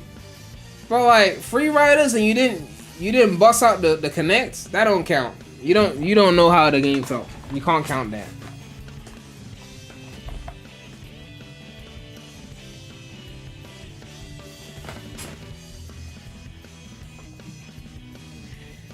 Alright. Most people are around 4 to 7. But yeah. A Rivals appreciation stream.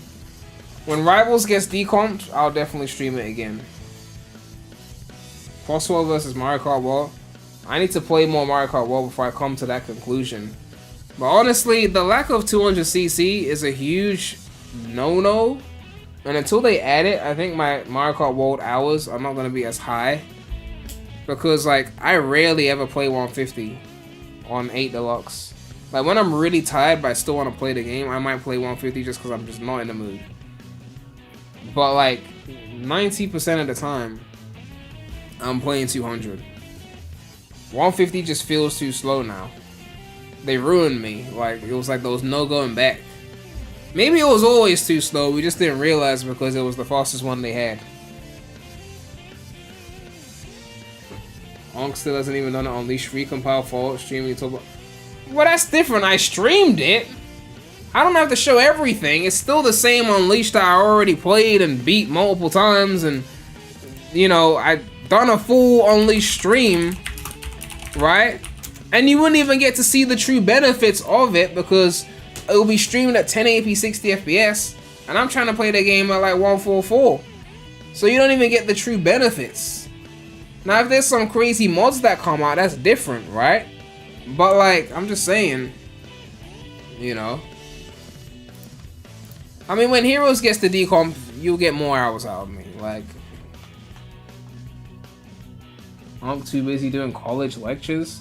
Which college lectures? You have to pay money for 200cc in tour. Well, that's a phone game, so that plays on the phone game rules of milk everything dry. You were begging for a PC port for years. I think people assume that because I don't stream something often, that means I don't play it often. But like, if I went live every time I wanted to play Heroes, then you'd get sick of me, right? Like, not everything shows up on camera. It's not like the game doesn't exist if I don't stream it. If I play it on my own, I'm still playing it. I'm still supporting the project. I just don't go live every time I play it. You know? I don't like playing the exact same games live all the time because it just becomes the same thing. Right? Like, otherwise there's some games I could go live with 1,000,000 times, honestly. I could stream Burnout Paradise every fucking week, let's be real. Show us your Unleashed decomp save file right now. Nah, I'm not doing that because my PC broke. So there was actually a real break period where I wasn't getting to play as much as I wanted to. But, you know, I'm trying to catch up on shit. Like, as I said, like, since my PC came back, I've been so busy resetting up Windows. My start menu doesn't even have shit on it on this account. This is my second account for streaming. I'm still setting everything up, like getting the software right, you know. So it's been a whole period of just getting everything up and running again. I've barely been able to touch game.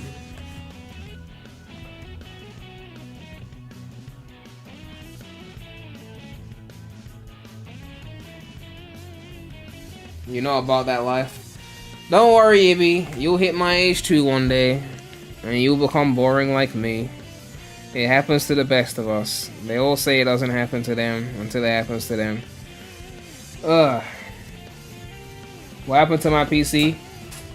For a good while I couldn't tell what it was. So we were trying all sorts of different shit. It turns out it was the motherboard. So we had to replace the motherboard, which meant I had to replace the CPU. Because we got a new motherboard, so I had to get an AM5. Then I had to get new RAM, DDR5. You know, it was a whole replacing of a bunch of things. You know,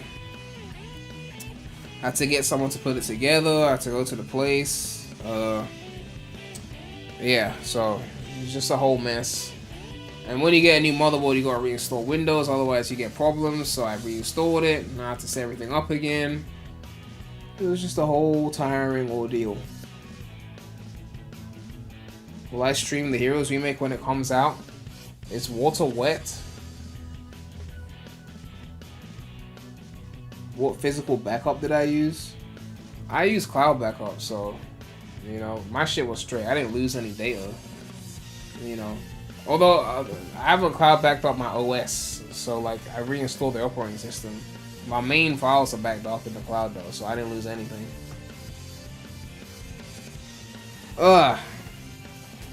Anyway, I'm supposed to stop with the long intros now, so I gotta end the stream before it becomes a ridiculously long intro. So, Crossworlds is looking good.